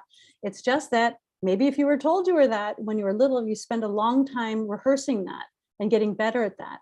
So we've all become very good at being in a classroom, which is why we were desperate to get back to a classroom. However, with the greater habituation caused by COVID, many people have become better online learners, and they see that, yeah, it's kind of cool to take a class, when you're halfway in pajamas and have a cool beverage next to you or whatever it is, and you feel better. Who knows? I mean, there's other benefits and drawbacks. So it's not that it's good or bad per se. There is a ton of research going on characteristics of successful online learning. And basically, it's identical to what is a successful in-class learner. And all boils down, believe it or not, to the successful nature of the teacher and teaching. Basically, your experience is influenced highly by the teacher and teaching, more than the modality, believe it or not. And that's some of the latest research, really 2022 articles pointing that out, which is no surprise, because that's true for face-to-face as well, right? So go ahead, Megan. I'm sick, guys, so I sound really scary. But I wanted to share, I was late because I was going through everyone's amazing research questions and responding, and I got caught up in that. And I'm just so grateful for such a variety of interesting topics and perspectives. But I wanted to say, just looking at this question, what has changed forever thanks to COVID is there's been a disruption of parental attitudes and just general attitudes regarding screen time. And it's very interesting because I feel like there was an overwhelmingly negative, at least in my Montessori school, attitude about the use of screens for learning in children. And I feel like that's been subverted by remote and online learning becoming the necessary and the everyday. And so I think it's a very important and interesting time for discussions like this to be happening. So yeah, that's what I wanted to say. That's great. And Sorry you're for this creepy voice. It's very sexy. It's okay. The whole thing about attitude change, we have advanced more in understanding the tools that we have in online learning in the past 2 years than we did in the past 20 before that, which has been amazing and a positive. For all the horrible, awful things of COVID, something good had to come out of that. And one of the things that was that brilliantly came to mind was looking at far younger children and integration with technology, because as you say, err on the side of caution. So the National Pediatric Society had basically said, no, kids, under 3 should never see screens or whatever. They started walking that back in 2017 because they realized, kind of silly to blanketly say X is bad. It's better to consider everything in moderation, number one, and number two, what is the objective? Because a series of studies began coming out which showed, depending on the objective, technology could actually be far superior. For example, literacy. They gave a bunch of 3 and 4-year-old kids iPads and basically said, walk around your house, use this app. It's called My Story. Take pictures of everything, drag the pictures into an order, and then tell me a story, okay? Tell me a story about your house. So then the story would be transcribed underneath the pictures, and the kid, and you could play it, and it could play back in a British accent or an American accent, a male or female, and it would tell the story. So all of a sudden, a 3-year-old realized what I can think and say can become the printed word. And it was this huge aha moment. And then they were asked, the second part of the experiment, send that video to a relative who doesn't know your house. So the kid in Scotland would send this to their aunt in Australia, and then they would videotape the kid as he talked to the aunt. And the aunt said, Johnny, I just loved your video. That was so wonderful, except for I have one question. Was this picture the side of a door or a table? And in that moment, you saw this kid's brain going hot and electric, where he figured out what I see and understand is not what you see and understand. Empathy for understanding, right? So therefore, I either have to take a better picture or describe it better for the other to understand what I see. So what they realized is, after a year of playing around with this, that 3 and 4-year-olds had literacies of 8-year-old kids. They understood language a lot different. So that tipped the scales, and the American Pediatric Society totally walked back and said, okay, not all technology is bad. The good technology is good. Well, obviously, right? But the problem is people were blaming sort of the medium as opposed to the usage. But once you had good, smart, intelligent objectives, depending on the objective, different tech tools were good. So you're right, attitudes have begun to shift very much. So looking specifically at tools and technology, one of the things that's very interesting is technology has always been here, guys. It's like it's always been here. We just always freak out every time something new happens in technology. So ever since, the 1900s, we've had other kinds of technology, and we thought, oof, when we have movies, people will stop reading books. Or when we have, Netflix, people will stop going to the movies or theater or whatever. It's just not true. But the updated version of this is now our ability to integrate apps and have real time, for example, tutorials, or we have personalized learning, which is adjusted algorithms that adjust to an individual learner, is really changing the face of learning now. People don't have to have a teacher who has to talk to the kids individually. They can have a teacher, they can have an app that actually says, here's my photo math app. I took a photo of the problem, and step by step, it explains to me what was right or wrong. I can now go back to school and ask the teacher, questions about, well, I don't understand this part to this part. I don't understand these other things. We can now personalize learning in a way we haven't been able to before. So teachers now had a big choice during COVID. They had to figure out, am I going to use multi-course platforms? Sorry, this is a very small graphic here. Should I use these multi-course platforms that exist to supplement my learning, or should I use the software that's out there that helps me do plagiarism checks so I don't have to do this myself, right? Or that I can do blogs with students, or that I can have checks, grammar checks done on the writing before they submit it? Or should I have them listen to podcasts or use other websites that have access to information, or use apps? Have them do 3 levels of Duolingo before they come to class in French or whatever? Or should I use gamification? All of these new tools all of a sudden changed our toolbox. It changed a lot of what we thought about as far as what do we use? Do we use a textbook? Textbooks are out the door, sorry. They are already old before they're even printed. So now what are we using? We use bundles. We have to update our information, okay? The second of 4 things that have changed a lot is evaluation. Before we used to think you would assess a kid, give them feedback, teach them something, evaluate them, and therefore here's your label, here's your worth as a student. But we don't do that anymore. We don't do that anymore. We have rethought everything in education thanks to COVID. And basically all these standardized tests that were brought to a halt made us realize, hey, there is life without a standardized test. So maybe that's not what we need to use.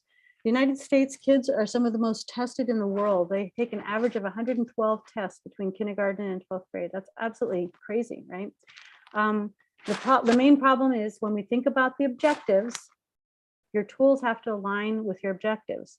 So what is your evaluation tool? If you say that my objective is that they are free thinkers and have good attitudes about learning, that they know how to work together, or that we foster a love of learning, and we want them to be innovative and open to life and lifelong learners and all that, and then we give them a multiple choice test, we have got the wrong tool. So we have to align the objectives with the tools. And that is something that began to happen. We started realizing if you want to do knowledge, go ahead and give a quiz. But if you want to measure skills, you're going to have to do other things. Or measure attitudes, you're going to have to use other tools as well. So what ended up coming and bubbling to the surface for a lot of groups, especially those going to college, were e-portfolios. So basically using a different kind of system to evaluate. Since they couldn't use tests anymore, kids couldn't show up to take the SATs, well, that was the best excuse ever to get rid of them. And we stopped giving them or stopped requiring them. And so what has replaced that? E-portfolios. Basically having digital record of a person's growth over time is a far better indicator of what they know and are able to do than a 4.5-hour test.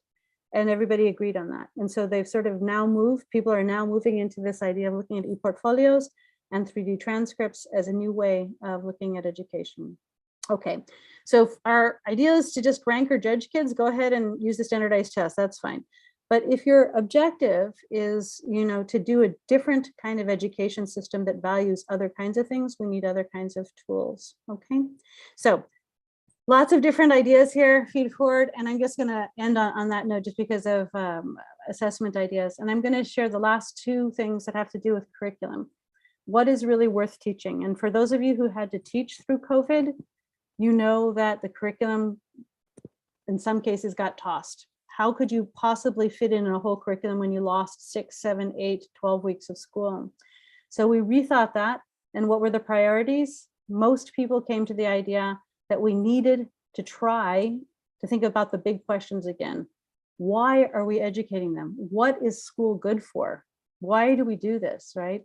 And we came to an understanding that basically if we prioritized things that were mental health and critical thinking, then we'd be okay. But trying to cover curriculum was not the way to go. And many teachers nowadays don't want to go back. They do not want to be strapped to that textbook again because they realize that by teaching mental health and critical thinking, they got a lot more out of that exchange with people. Okay, so curriculum questions. And the last one is time and space. And then I will open it up to anybody who wants to talk because I've talked way too long. Time and space have changed forever in education. And I think some of you are really happy about that. And some of you are sad about it, but let's see what the benefits could possibly be. We have changed from thinking about, before we used to think of education as the classroom and home work, the space. Education was space. Now we think of education as time. What do we do synchronously and asynchronously? That's a huge idea, and I hope it rocks your world because it's a really big thought here. We no longer are organizing education around our spaces, but we're organizing about what is to be done at home on your own, asynchronously, with the amount of repetition you need, versus what is done together, synchronously, okay? So the use of time and space has changed on multiple levels. 4 of the ways it changed most is that the school calendar got so messed up that we were able to sort of rethink that. You know, should we have, what was the point of having summer vacation? Does anybody know, Heidi, do you know why we had summer vacation? Does anybody know? So you could go work the land in the summer. There you go. We needed all hands on deck to help with the harvest, right, Lilia? We had to have the students out of school so they could help us gather the crops. Well, guess what? Nobody does that anymore. Less than 3% of Americans live on farms, and almost no kids have to work on the farm, believe it or not, because of labor laws and all the rest of it. And so maybe we need to rethink how our calendar goes. But that was one of the bigger things here. And if you see, there are several states that are already doing year-round learning. And I was going to make this bigger, but I can't. Let me see. Year-round learning basically means you have the exact same number of school days, but instead of having this massive summer break where people forget things, it's too far of a distance between learning moments, you have the same number of days off, but they're more evenly distributed. And this means that you have like a long weekend every 3 weeks or something like that. So it's a different kind of structure of time and a way to think about education in the future, which is very popular, and some states already do this, okay?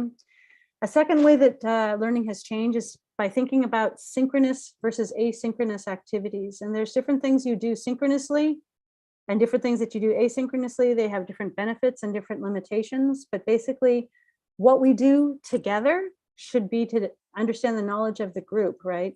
And what you do on your own is just what is sent out in a video beforehand, right? So technically speaking, this particular encounter should have been flipped. So all of these ideas would share with you in a video so that when you come, we can pull them apart. But what we basically see is synchronously, it's much better for social interaction and group exchange. And if for content learning, we see a lot of good asynchronous activities. So basically trying to get your head around how to devise different types of activities for different learning objectives is the key here, okay? And then finally, this idea that, remember we mentioned before, choosing what is synchronous, asynchronous, what is online, offline, and what is basically focused on as far as explicit or implicit learning, okay? Last idea here that I want to share with you is that our student profile is learning. And I was debating about whether to say this because I don't want to be a Debbie Downer and make everybody sad, but this is not the last epidemic. And it's not even the worst thing that can be happening to us. We're getting a lot of red flags that climate change is going to have an impact on schools that is even bigger than the pandemic. And we haven't thought about that yet. What are we going to do? And I would say that the key idea here is to prepare for online and be happy when you don't have to. But I would say go for the online preparation just in order not to disrupt education. So many people have disrupted their education, and unfortunately, UN is telling us most of those are girls in poor rural areas, and they're not going back. So if we can avoid disrupting education, that would be the way to go. So another reason to do this is even bigger than what we've experienced, right? Aside from that, there are traditional populations who have been excluded from education. People who go to prison, girls who get pregnant, students who have illness, a long-term illness, or people who have to work to help their families, and they live in states where they can stop going to school when they're 15, and so they don't go back. All of these traditionally excluded populations were gifted COVID because it then restructured the face of education and allowed many of them to go back. They were able, because so many things became online, they were able to do things that they weren't able to do before.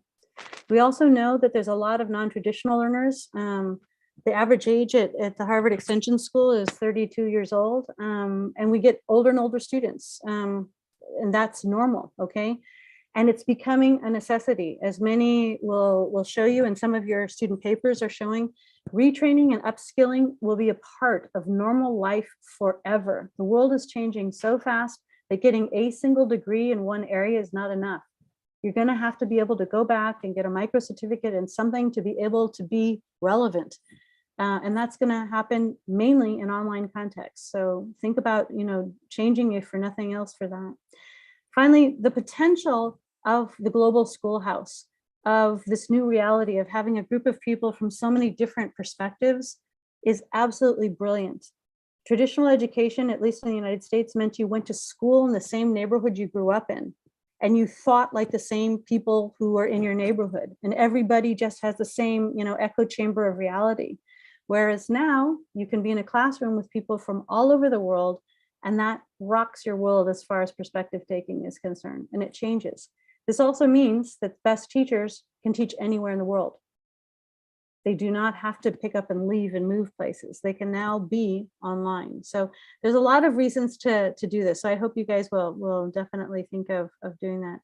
I do want to, remind you, there's still tons of inequities in education. This is not the panacea. I mean, just having online does not solve everything, but it helps. It helps a lot. And it has pushed a very different policy agenda and a very different research agenda than we've had 2 years ago. So a lot has changed and for the better. So I would just say it's a positive thing. So I will stop talking. I will ask you guys to think about this design thinking, the examples of the Harvard class, these long-term changes, and think if you have any reflections on this. And as you're doing that, if you have specific questions, I would like to talk more globally about your projects. Many of you are on the cutting edge. You are the designers of new types of educational opportunities. And I'd love to hear what you'd like to add to this, because I think that our global audience would also like to hear your ideas as well. So I'll stop there.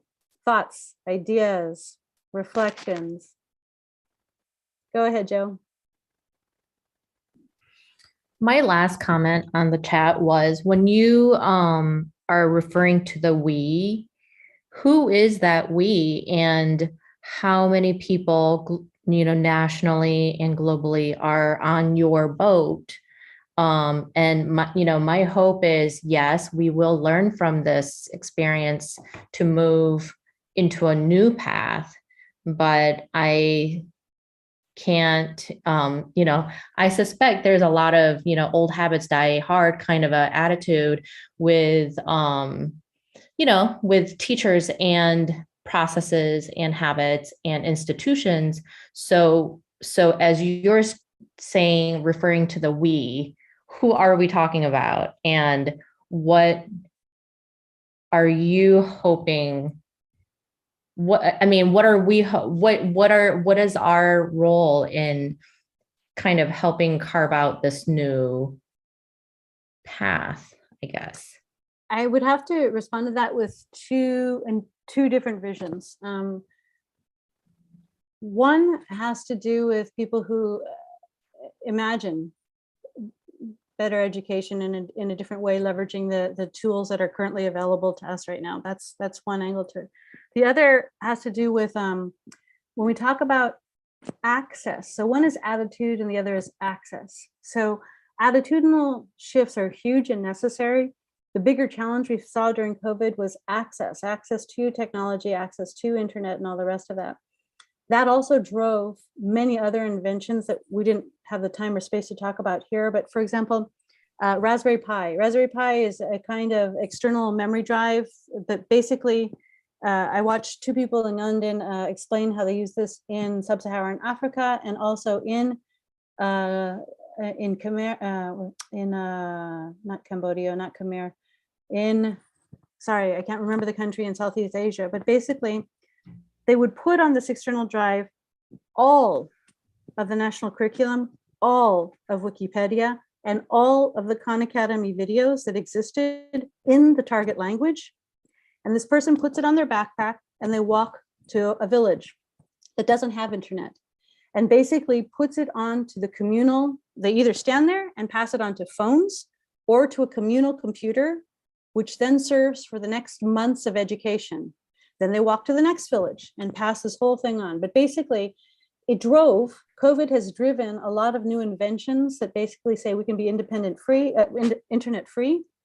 instruction and or access to internet. So a lot of these things, I don't know if you saw during the Ukraine war, how they said, Elon Musk, help us get access to internet. That's what we really need. Well, boom, And then, okay, so you can't move satellites, but you can definitely increase access in some ways. So one thing is attitudinal, the other is access to the types of technology that we're talking about. Both are important, and I think they're both are huge hurdles. And I just think you should feel good about being probably in the company of early adopters. You guys are people who are already, it's like preaching the converted. The people who are here probably believe that this is a good thing and that this is something you can contribute to. So I think that there's a lot of positive in that. One thing though is to have high quality positive, you know, and to use this for good. I think there's a lot of ways that this can happen. So coming out of this class, it's lovely to talk about these ideas and ideals, you know, with fellow lovers of this topic. But then, you know, as I come out of the screen into the community, to the school, and let's say we go to, you know, what do we do? What are your hopes of how we can productively help, you know, guide these new learnings?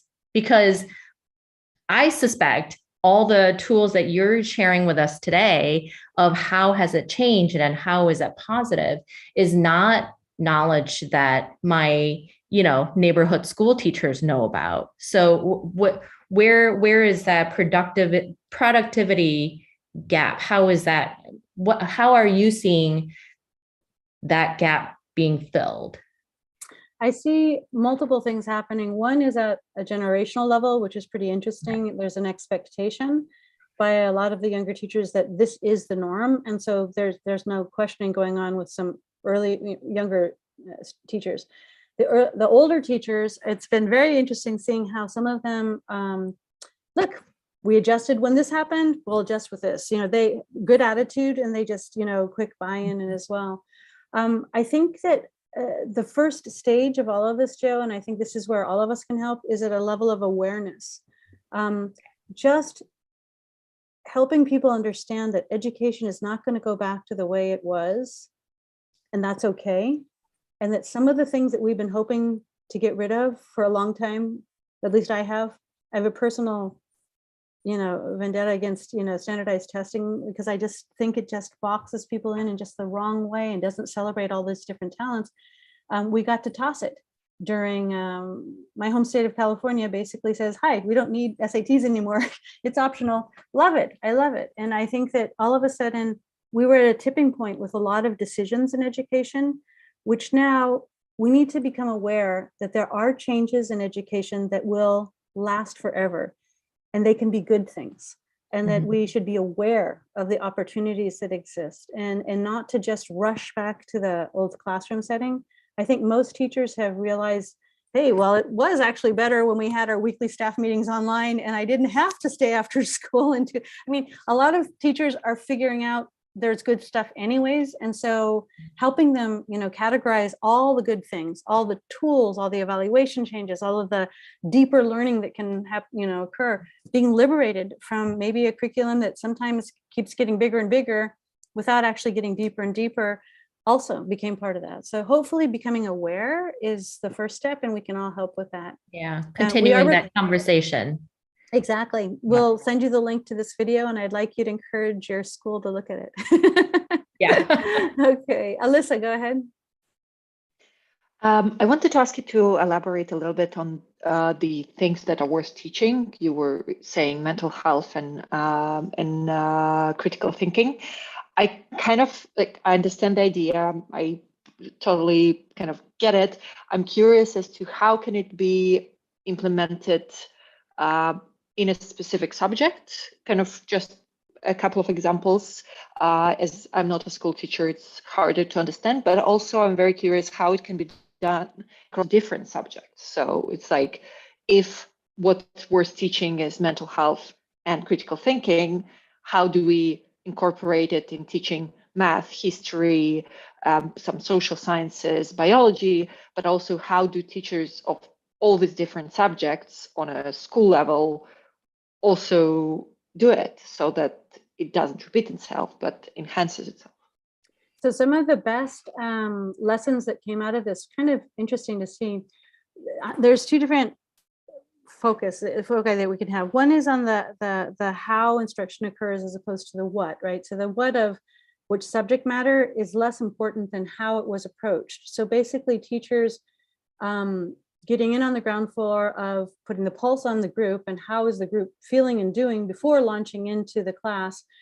Basically, I do care about you. I care about you mentally, physically, okay, and then getting in that good space mentally before launching into higher order thinking, prioritizing, basically understanding that there is no cognition without emotion, understanding that some kids might be vulnerable was a huge thing. The key word I would say to the second part of your question is in co-construction of the curriculum. And this is basically a teacher who knows clearly enough what their objectives are, that they are open enough to be able to say, by the end of the semester, I really need you guys to be able to look at a passage, synthesize it well, and produce on that AP test, okay? I don't know how to get there, because normally in the past, I'd have you read, these 7 novels and we'd dissect them together and we'd write short essays and you'd practice, but we've lost 8 weeks of school and we can't do that. So what can we do now? And you see how they launched into that, how they actually were able to do that.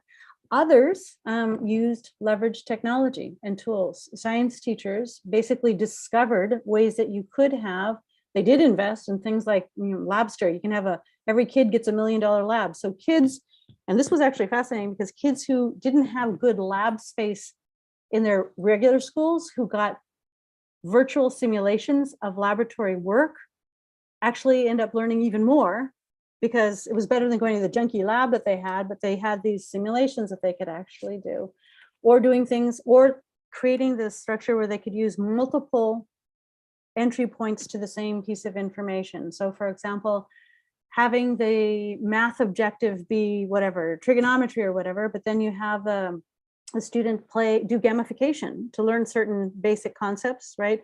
Or you have them watch the Khan Academy video to get other things, or you have them take a picture in photomath to get another explanation, or you see the multiple ways that something could be resolved, as opposed to one teacher telling you one way to resolve it, could actually have a benefit there. Now, there's a very strange finding, and we'll have to still parse this out because I have my own personal theory here, but for the first time, very, very strangely, the IB, basically everybody had better scores despite the fact that they basically said, focus on mental health. And for some reason, they had better scores than they've ever had in the history of the IB. I have my own theory that maybe people were being more easy on the scoring. I don't know. But it could very well be, though, that focusing on mental health and then talking about how to think, how to approach problems writ large, as opposed to the very narrow curriculum that they'd been receiving, was beneficial. So those are some examples. I don't know, there's dozens more that we can talk to you about with Cynthia. We looked at kids from kindergarten. We worked with a whole group doing kindergarten through, how old were those kids? Is it kindergarten through 8 years old, or kindergarten through 6 years old, Cynthia, that were in Florida and in Spain? 8. And yeah, 8 maybe, no, yeah, 8 tops. So we've seen them from the entire age span of things. I think one idea is co-construction of curriculum. The other is leveraging your tools. We just became aware of so many additional ways to do knowledge construction. So it ended up being much more enjoyable to the kids, greater variety of tools, but also what resonated with one kid didn't resonate with another, but there were so many tools out there that they were able to then approach the information from multiple angles. So I would have to say there's definitely good examples out there of how you could approach it. So yeah, okay. Alba, did you want to ask something or say something? Yeah, I was wondering why do you use this format where we can watch ourselves on your screen? Actually, I do that for the benefit of the post video, because then we can see who's there and we see the content of what was shared, and we also see who was there and active and all the rest of that. But so we turn it around for that. It makes the initial class, you have to drag one of the sets of people off to the side, don't you, right? Yeah. It is a strange thing, but I just wanted to, people ask this a lot at the beginning of the pandemic because I don't know other classes have figured this out, but if you do your slides, when you're setting up your slideshow, if you go to set up slideshow, right? So you go, you go to the slideshow and then you go to set up slideshow. Okay. And then you do the second button, which is browse by individual window. That will allow you so that it doesn't just eat up your whole screen when you make the slide, so you can resize the slide deck the way you want to. Okay. Yeah. And then that allows you to also see everybody. You don't waste time taking roll or well, Harvard does that automatically for us in Gather, but I mean, all the silly things that some people used to care about a lot, you know, is automated here. Okay. Mine's over here, but she's sleeping. Yeah, I guess from the student's perspective, it's kind of cool watching myself in class. So like, I don't know if I thought you had a, you know, there was a method to that, like, here, this is what you're doing. So I don't know. If you want to hear the long backstory of all of this, my dog is going crazy because she has a timer in her belly, I think. The social contagion is the key. And this is something we only talked about. So that's briefly. what I was looking for. Yeah. Okay. The really fascinating thing is you see Anne who's nodding and smiling, and that makes Amy nod and smile. So Megan is smiling. So there's a social contagion that actually connects. And technically speaking, if the teacher understands that, they drive the social contagion. So if the teacher is there and absolutely dead boring and hates what they're doing, you know, poor class. But if the teacher loves what they're doing and they're jazzed by it, and then their passion for their subject can be passed on, that also continues this virtuous cycle of learning. And so definitely there's a benefit there. Yeah, I'm gonna steal this too. Do it. It's not stealing. It's giveaway. It's giveaway. We wish everybody, when we asked Harvard if we could convert this to another platform, they said, please, we wish everybody would learn like this. And that was wonderful. And so we're trying as best we can to give this all away. If you like, you can talk to Cynthia and Michelle afterwards. We actually created a whole template in Moodle because it's free.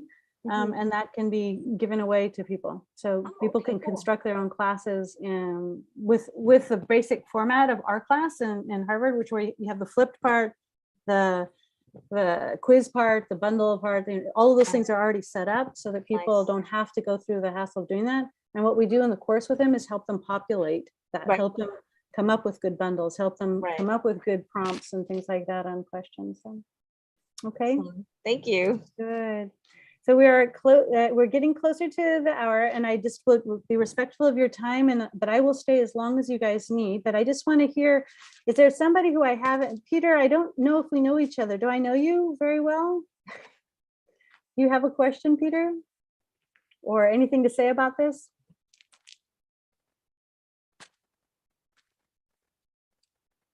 Peter DeCannon? No, I have no question. I'm just happy to hear these 2 hours, and quite nice to have a lot of information already. Some of them heard last year in one compact package. It is very nice to have it in one compact, and actually it is nice to look at pupils holistically. This is the main message from this for me. Very thank. Good, I think. And where are you in the world? Are you? Is that CERN in the back of you? Or am I looking at Switzerland? Where are you, Peter? I'm guessing. No. I'm in Slovakia, Bratislava, Slovakia. Ah, okay. Well, I'm very happy that you're here with us. Thank you. So I think that in this sense, I think that there's so many different things that we hope, Peter, Alyssa maybe will talk to you more if you want to hear about the role of boot camps and upskilling and retraining. if there's anything that I've learned from looking at my students' papers is that the format of education is changing drastically. And if the objective is to share information and perspectives, I think this is a good format. If it's actually to really digest it, we need to step back and have a longer exchange. But I think for beginning a conversation, I think this is a good start. So thank you for being here. And is it Dasha? Yes, hi, thank you. I'm also from Slovakia, and but I'm writing my bachelor thesis, and it's about 5 pillars applied to physics curriculum. And I was just wondering, because I saw this picture where there were like a knowledge that was in the biggest cycle, then there was like processes and then attitudes. And I was just wondering about that picture, because when I look at it from math, it's like the knowledge is like the prior and it's the most important. And as the cycle goes slower and slower, it seems like attitudes are not that important. So I just wanted to hear your opinion about that and to explain it a little bit deeper, because that doesn't resonate with me. Very good. The whole idea of knowledge, skills, and attitudes is a very fundamental concept. What I would actually join to this idea, it's important throughout the lifespan. And in fact, I think attitudinal shifts are probably, this is really the heart of all learning to me. I can get dates, facts, formulas, knowledge off of a telephone. I don't need a person. But what's so interesting is you cannot devise a change or shift in values or attitudes without another person. So I do think that that's definitely important throughout the lifespan. I would put the 5 pillars concept closer to the radical neuroconstructivism, mainly because when we talk about how you construct knowledge, for those of you who don't know this theory of the 5 pillars, when I was sorting out 1,000 studies on math and language, trying to understand how the brain was working, I said, I made 5 piles. I said, okay, this is about symbols in the brain. This is about order, patterns, categories, and relationships. And everything fit. Every single study I could find fit into that. And so basically, that's a theoretical basis that I have here. But basically, we have disaggregated, Dasha, all of math and all of language into the 5 pillars in this neuroconstructivist way. So basically, if you were to teach to that, you would never have a missing gap in knowledge. You know how kids are missing core notions about math or about language? You couldn't have it if you used neuroconstructivist design using the pillars. If you'd like to talk about that, we should meet up a little bit later. And also congratulations to your very brave president to go to Kiev. I'm not sure, he and the Czech president, I believe, are going to actually make a stand and physically go there. So thank you for that. Are you here because of Andrea, the ambassador in the United Nations? No? She's also from Slovenia. I'm here because of my professor, Okay, how interesting. Okay, well, I'm happy that you found us, and please stay in touch. Definitely would love to support you in any way we can. Okay, so Amy, I'm sure as a designer yourself, Amy is creating a gamification to actually teach and try to see if you can remediate skills of a person who might have had difficulties growing up in low socioeconomic background. Could you remediate skills through gamification later in life? And so I know that you know this very well, but is there anything you'd like to add to the information we had today, Amy, that they could that people can take away from? Nothing to add, but I was wondering, what would you consider the most challenging time during your teaching online that you did not encounter teaching in person? That's a great question. I don't know. I have to say, when they asked us if we would take our course 100% online, I immediately said yes. I loved it.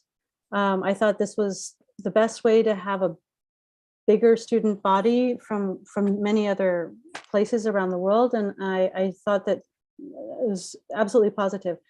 I love my face-to-face encounters, but I have to confess that there's so many things we do face-to-face that aren't necessarily the most efficient use of time. And I guess I always walk into a situation and say, what is the objective? And Cynthia knows this from our days working in other universities. I would say, you know, why are we here? Why do we need to be here? I mean, what is the objective? Then we should have another format. So I do think that there's some real big benefits to being online. I don't know if I've had, I'd say the biggest challenge is the best opportunity every year. And that's that all of you guys are different, which means every single year we have to tweak our class. It has to be different because the group is different. And that's hard, but it's also the most interesting part of the whole class. It's the most fascinating. This is why we can teach it year after year and never get bored, because this is just, it's so interesting because you guys all bring very different combination of perspectives. So I don't know, Cynthia, do you have anything that's been hard? Remind me of all the things that I think are, that I should remember are hard and that I've blocked out of my mind and don't think they're hard anymore. I mean, more than hard, yeah, it's always a new challenge, but it's, I don't know, it's so much fun and you learn so much that I wouldn't see really anything as hard. I guess the first time I was working on HTML codes and Canvas and Moodle, that was hard. I know one. My hardest point is, and it happens every year, Amy, is that I will inevitably in week 1 or 2 of the class have a student that writes me that says, okay, but just tell me, how am I going to get the A? And it drives me absolutely, I mean, Cynthia can hear me scream. I said they have missed the entire point of this class, which is to learn how to learn. And if the good grade will come along if you have done that. But when they only care about the grade, it drives me absolutely bananas because I don't think that they get the whole idea. So that would be the hardest thing I think online, is that every year inevitably I have 1 or 2 students at the first or couple of weeks that will always write me a side email and just say, so I'm just a little concerned here. How am I sure I'm going to get an A? You know, just tell me, you know, like basically saying, how can I bribe you? And it's like, no, you can't. It's all on you. You earn your grade. I don't give it to you. You earn it. And so that's a challenge to me because it just is a different objective. They just want to get a grade and I want them to learn. So that's the hardest thing I think every year. So, but thanks for the question. I will keep thinking about that. Dasha, did you want to say something else? Yeah, also maybe just a little background. I'm studying in Faculty of Physics, Mathematics, and Informatics in Bratislava, and we use kind of a variety of digital technologies, and we learn how to apply them in education and everything. But I keep wondering, can it all be transferred to online? Can we teach kids how to measure things like in physics? Can all processes be learned just online? That's what I've been wondering the whole time. Yes. I mean, I can't think of anything you can't do online. In fact, the hardest thing came from a student I had 2 years ago from Russia who wanted to know if you could teach growth mindsets to adults through gamification in an online setting. And we discovered through the research, it's already been done, but it had never been done in Russia. So she actually she created a whole design of how you could do that in her context, and could show that something even like a growth mindset, I can believe that I can learn. I am capable. If I just try harder, I can do this. You can change adults, which we thought, okay, adults are fixed. They don't change very much. But you can change adults' mindsets through gamification in an online setting. If you can do that, you can teach physics. I mean, I don't know that there's any limits to what you can do online. But I'm sure that there must be some things. People always ask me if you can have this closer emotional bond. What I found during COVID, which was really striking to me, believe it or not, I had a teacher about 2 months ago say, oh, we get to go, we're going back online. And I said, you're happy that you're going back online? And he said, yes, we've had an outbreak of COVID. We have to go back online. I can't wait to see the students again. So what we forgot is that when you're with COVID and you go to school, everybody was having masks on and you didn't see anybody and they were sitting far away from each other. But when they were in Zoom, they could see each other. And he says, oh, I was so happy to see my students again. And so I realized that this idea of social contagion or getting to know your students better can actually be additionally beneficial in these settings as well. So I don't see many limitations. I'm sure I'm wrong, but for me, I can't imagine anything. I've worked with a lot of teachers at all levels of education and all subjects. I don't know of one thing you can't teach online and do it successfully. But I know that you need different tools depending on the objectives. And so that's the big choice there, I guess. Yeah. Go ahead, Nancy. I just want to I don't know, tell you that we really needed. I was craving for a change like this for a long time ago, and I was not thinking about something, of course, like so terrible to happen to us in a way. But I was thinking about when is going to be the time when we are going to be like using computers all the time, like that the people can have opportunity to learn those skills that for me, like for many of us, like if you go to a university, it's very basic in a way that you have the tools, you have the knowledge, like you learn it, right? Like through the experience and everything, but other people didn't have that option. And even we were fighting so much inside the organizations, just thinking about like ways to improve certain areas. And I was like, okay, why don't we bring the computers that are like there in a closet that you can just sign up for, like the computers once every week. And it's just, it was like amazing, mind changing. I really love it. And I really hope that we don't go back to the old time, because, or if we go, they just bring the whole computers and technology with it. Because I think that you're touching on a huge idea that we've been waiting for these things, but also I think Yulia would speak to this as far as the quality of what gets shared. So on one level, there's a very, very positive thing of the democratization of access to things. For example, during COVID, all these art teachers realized that you can visit any museum in the world. There's all of these websites where you can have a walking tour through all of the museums in the world and see the artwork up close, and you can analyze things, and you can, or that you could see, I don't know, 10 different people resolve the math problem in 10 different ways. And all of these things became maybe an even playing field. People who didn't normally think that, oh, I have to listen to my teacher, they understood they could listen to anybody and they might be better off.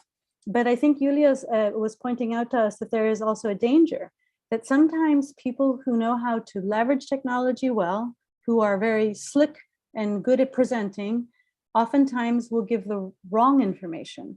And so sometimes people, and they choose not to go to formal universities or take a regular class because it's easier to watch this kind of dummied down version of information. I'm not sure if I'm saying the right thing, Yulia. Was that where you were going with your topic? Oh, which one? With your topic about thinking that some people just follow. I mean, education could be going in the wrong direction now because so many people, anybody can present anything online. And so many times people are following people because they're popular, not because they know what they're doing. And you are concerned that, you know, that's also the flip side. You have free and access, like Nancy is celebrating, there's so much good stuff, but there's also a lot of terrible stuff out there too, right? I actually changed my perspectives to think about that it's really a tool, and you choose like which wagon to follow, like this one or the right one. And for me, technology, it's fascinating. It's getting our life easier, and I don't know, I'm excited about it. The only thing it's bothering me is what's gonna happen with our brain function with using phone more. And also there's Robin Dunbar number. He said that we have only 13 to 150 relatives our brain could feed. And now it's becoming like globally with all the social media, and probably it's not gonna fit in our brain. So there's study like that. Well, you know, we know that we don't know how much of our brain we use. We know nobody is using all that they could. And we also know, which is very interesting, is that, remember we said that you can't multitask, right? Your brain only does one heavy cognitive load task at a time, which means what's very interesting about phones, for example, I can remember my phone number from when I was a small child, but I can't really remember my phone number right now because I don't need to, because it's there. So what's so interesting is your brain adapts to what it needs to adapt to, right? And so I don't need headspace to memorize all the presidents in the United States because I can find it, right? So does that now create an opportunity to use my brain for other things that might be more demanding and higher order thinking, right? And so maybe I am offloading some of the lower cognitive things to be able to do harder things. So, you know, you're absolutely right. We're in the middle of it, which makes it really hard for us to assess, is this good or bad? Because we'll have to have some hindsight at some point. But right now, moving out of COVID, we're beginning to now have enough distance to see what did we do, what happened, and what is remaining because of these changes. So it's an exciting time. I hope all of this, and I'm glad that we're videoing for documenting this moment in history, because it is really a huge sea change in where education is going to be headed. It's a very big moment. So it's so interesting about our brain is adapt to what it does the most. For example, the past week was super stressful for me, and I had to be with phone like 24/7. And today in the morning, I was brushing my teeth and I realized that I'm scrolling. Like yeah, like I can't get out of it. And you remember in our class, we talked a lot about the benefits of different levels of consciousness and going into default mode and mind wandering and how beneficial it is. So you should, if you need to, I know it sounds crazy, you should program an alarm on your phone to tell you to put it down and get some distance from it. I think that would be beneficial. Sal, did you want to say something? Yes. Yeah. Thank you very much for the like great info and knowledge. Also, I want to thank you that you mentioned the pandemic revolution for the education.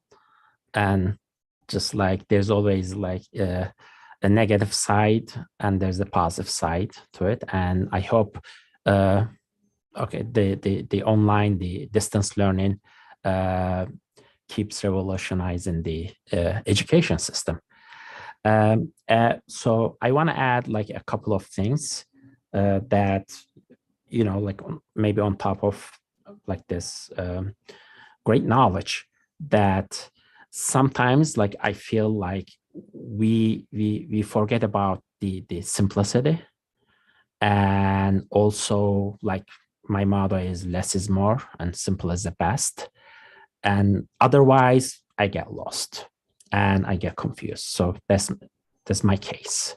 So coming from different backgrounds, and also as someone that who doesn't have an educational background, like back to back, like a soldier. No, I have lots of gaps. So if the knowledge, the information is presented like in big chunks, I get a mental indigestion, like can't process. So it's no help. So I want to share that one. Also, another thing that I want to quote an experimental psychologist from the NYU, Selçuk Şirin, that who did a great job in Turkey for the Syrian refugees. That, like he mentioned that, these refugees, they're staying in Turkey, but like we feed them, but if we don't feed them like mentally in the future, things can go like not straight. So, and also he mentioned that, the education system comes with lots of problems because the education system has been around like for years and years. Even in the Sumerian tablets, there's a note from a pupil, and he says, like he made a note on a tablet, said, I've been going to, maybe he was around 7-8 years old. I've been going to school like 6 days a week, lots of assignment. It was for almost 4,000 years ago. And, damn, I miss my mother, things like that. So I think it hasn't changed much. But Selçuk Şener says education somehow gives us structure to build on.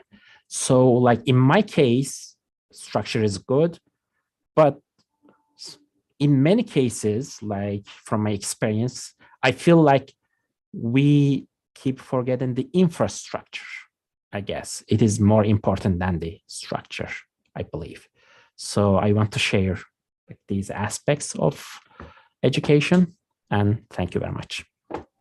Thanks, Al. And I think several different ideas there. One of them is being able to take in the information at your own pace is very important, which I think can be leveraged correctly within the technology structure.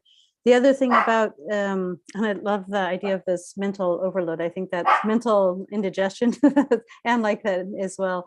But you're right, this downtime and actually creating those structures is an important idea, which I think maybe you'd find rewatching this and seeing these ideas about instructional design, the choices that we make about where we put emphasis.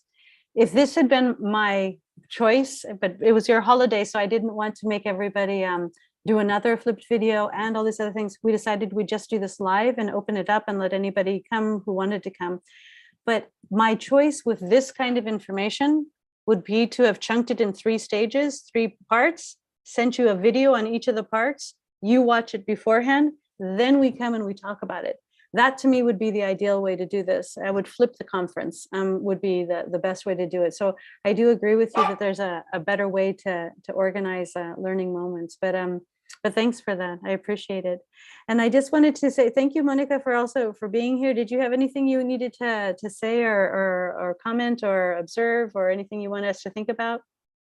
Oh, I thoroughly enjoy seeing you, Tracey and Cynthia. It's so nice to, just come back to this. But I did actually have a question on how you measure attitudes, I guess, like a good way of being able to tell that there's growth, and like what is your metric for that? That's a huge question, and especially when we're talking about which tools that do you use. So if you're going to measure knowledge and skills, you can use a multiple choice test. But when you measure attitudinal shifts, what can you do? The only thing you can do is have time. If you do not know the starting point where somebody began and where they are now, you can't measure an attitudinal shift. So does this person seem that they've grown in intellectual empathy or in perseverance or whatever? I would say do a 2x2 kind of a thinking. On one scale, you're measuring the product, the process, and the progress, right? But the other, and you can't measure progress if you don't have the baseline. So I guess that's very important. The other thing, it also depends on the precise attitude you're working on.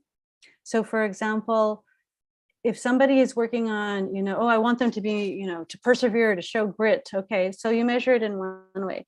But if you say, I want them to, I want them to understand to value the land or to value their home environment or the earth or whatever, it's a very different thing, right? So understanding the subtype of attitudinal shift you're looking for can change the evidence that you're willing to accept, right? This is why one of the things that seems to respond to all of that, knowledge, skills, and attitudes, is documentation through e-portfolio entries. So having a digital portfolio in which you could actually have, personal reflections or journal entries or things over time or observations that you have of students interacting with each other. That's a key way to actually measure, but depends on what attitude you're looking at, right? Did you have a particular one in mind that you were having, you're thinking about? Well, I'm in human resources now, but we're looking at the transdisciplinary goals in Aola. And so they're like Aloha Aina. There are some soft skills that we're also looking at, which, are like servant leadership, creativity, perseverance, things like that as well. So as a goal, though, we get to pick one, and then based on the one that we pick, we have to go on a journey. But I do know, like, the people that we're working with in human resources, they're not as able to make that shift in measuring growth. So that's a perfect example of, are there 17 elements of the Aola learner outcomes? I think there's 17, right? Yeah, okay. So one of the things that's really, that I think this was an activity that we'd recommended at one point. I'm not sure where it might be, at what stage or which school, but it was to look at, identify the Aola learning outcomes. And then this is for those of you who don't know the Kamehameha schools in Hawaii, it's kind of like their mission statement, but these greater goals that they have for their graduates. So one of the things that we talked about was actually developing, if you created a rubric structure where you said the criteria are each of these different Aola learner outcomes, okay? And for each one you have product, process, and progress. Then together, you work with a team that's going to be using this, that it's going to be measured against this. You develop the criteria with them. It's very powerful to develop the rubric, the judgment, the way you're going to be, graded. It's very powerful to do that with the learner. So the person who's going to be under the, be judged by that, if they can talk through, well, what does it really look like, to really understand, aloha, what do you really understand? So that would be your product. But, well, where have you come from in your understanding? That's your progress. But how did you actually get there? That's your process. But how do you describe each of those little pieces? So it is a bit more work. It's 17 times 3 different things that you have to talk through. But in developing that, what's really interesting is that people who develop the rubric are more likely to comply. They're more likely to do it because they own it. They actually contributed to the criteria that they're going to be using. So that would be, to me, that's the part of the co-construction we were talking about before, where you actually do this with them, because imposing an external measurement and then you saying, okay, but this value is how I see it, and that's how I'm judging you. They say, but I have a different interpretation. So unless that comes out first, it can be very difficult to measure attitudes. You're absolutely right. Thank you, Tracey. Yeah. I really appreciate it. Oh, no, I'm so happy that you came. It's so wonderful to see you. I really appreciate you being here. Thank you. Dasha, am I saying your name right, Dasha? Is that right? Yeah, that's right. Okay. I just wanted to really thank you for this meeting. It was really beneficial for me, also for my bachelor thesis. And I just wanted to ask whether the recording of this session will be available, because I wanted to share with my classmates. Probably going to present it tomorrow on a class. So. Oh, great. Oh, very happy. Yes. Cynthia, what's the best way for her to get the link, or is it already going to be up on the Connections Facebook page or something? It'll be on the, I'm actually opening our page, the Connections YouTube channel. Do you want to share your page so that she can see the address? There, I just pasted it in the chat. So it'll be available there. It'll probably be there by tomorrow morning, I'm pretty sure, but yeah, check in tomorrow. Yeah. Okay, and Anne, you've been smiley but quiet. What's up? No, I've just been enjoying the conversation and so much of what's been shared. I did have a question, and I'm sorry because it's so late, but if you could address it maybe another time even, but you know, in the idea of an e-portfolio and keeping archives of, you know, like keeping track of growth. I love this. I love this idea across the board, but how, you know, in my experience, so often tools that were intended to help work against us. And so how do you ensure that it doesn't become the permanent record that I always lived in fear of as a public school child, or the CUME folder, where you have an instructor whose perspective may be, you know, uninformed. And so you get that pigeonholing or labeling of a student instead of it being used as it's intended. The key, I was just looking for a graphic that I have of this, but the real key is that the owner of the e-portfolio is the student, is the person, is you. So you get to choose who it's shared with, and you get to choose the content. So the idea is, and some teachers will encourage their students and say, you know, I want you to put everything from your very first draft until your final project into your e-portfolio so you can just see your growth. Other teachers will just say, choose your best piece and put it in there. So it can be guided in different ways, but the owner of the e-portfolio is forever yours. And that's a very interesting concept that we're working with in Connections, is that the teachers that do our trainings or whatever, they get an e-portfolio and it's theirs. We don't touch it, do anything with it. They share with who they want to share. They share which folders they want to share. So the concept here is kind of like within school systems. If you had, with younger kids, what's really interesting is if you have, the more people can weigh in on things when they are in a shared digital format. So parents who always say, well, how come my kid is doing this and the other kids aren't? You say, no, but look at where he's come from, and show that, measure the kid against the kid, let the kid be, you know, his own point of reference, is a really strong thing. So e-portfolios have the benefit of being shared with a wider audience, but they can also technically follow the kid throughout school. It's almost like what's happening to medical records these days. Medical records are with a doctor, which is like such a pain, because how do you get your dental record? I was trying to get from the dentist in Ecuador to the dentist I saw the first time versus how crazy is that? I should have my records so I can go wherever I want and I can be able to. So with health now, we're seeing the shift that there's now this idea of being able to own your own data, right? So in a similar way, it doesn't have to, it can only be beneficial to you, because when it comes down to it and you're about to apply for a job and you can show the photo of you when you were 3 years old teaching another kid letters, and they say, hey, you've been a natural teacher your whole life. Well, you get to choose to share that picture or not, right? It's yours. So the idea is the data belongs to the individual. So it's not something that a teacher will choose to share or blacklist a kid for or whatever. It's you own the data and you own permissions to what is shared. Yeah, does that make sense?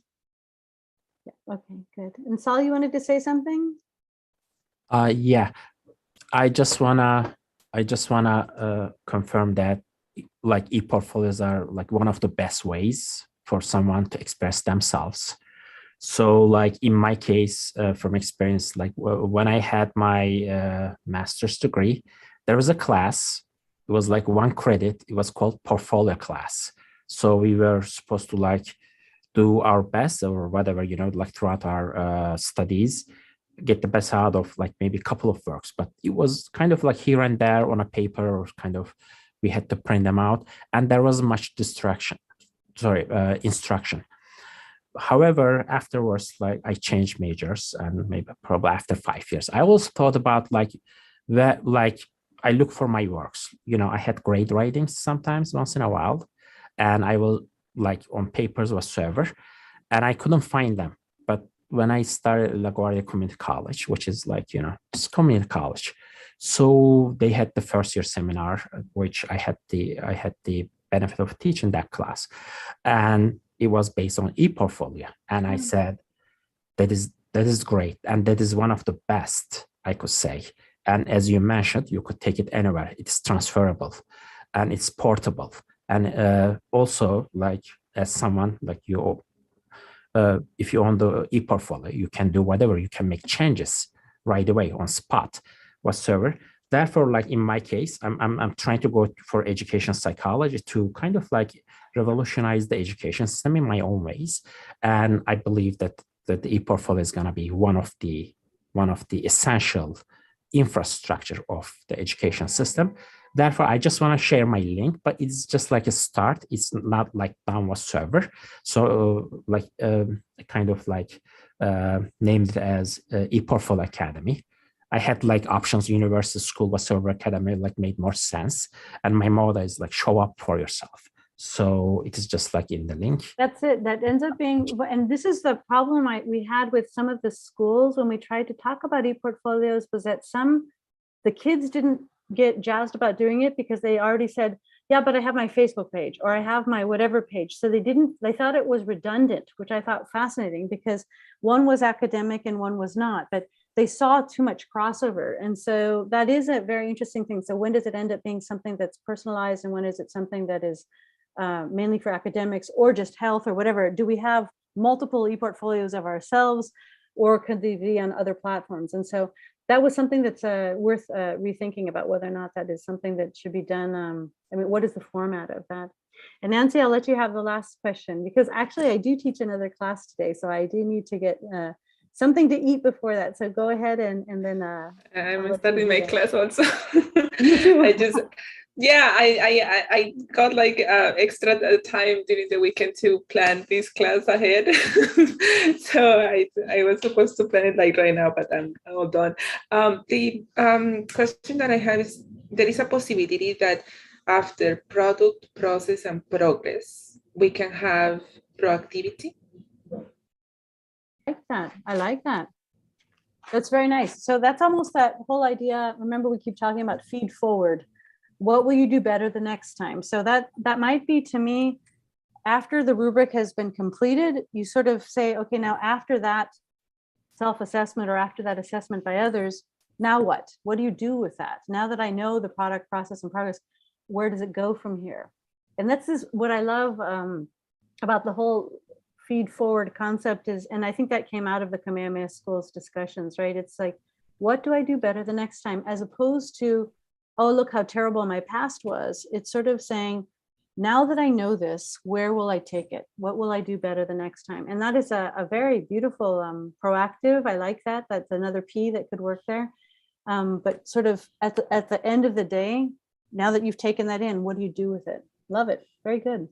Thanks for that. That's a great note to end on. I appreciate that. I was thinking about that. It's very good. I love it. Okay. Well, I'm so happy that you guys came and it was very good to see you again, Monica. And I appreciate you sticking around, Amy and Yulia, until the end of this. And so if there's anything else that we can do to support you guys, do stay in touch. You guys all have our email, so make sure that if there's any follow-up questions or follow-up ideas that you want to speak about, do let us know. Okay. All right. Take care. Yeah, run, Monica. Okay. Talk to you guys later. See you then. Thank you. Thanks. Let me turn this on off. Is that, are you going to do that other one? I don't know how to do the.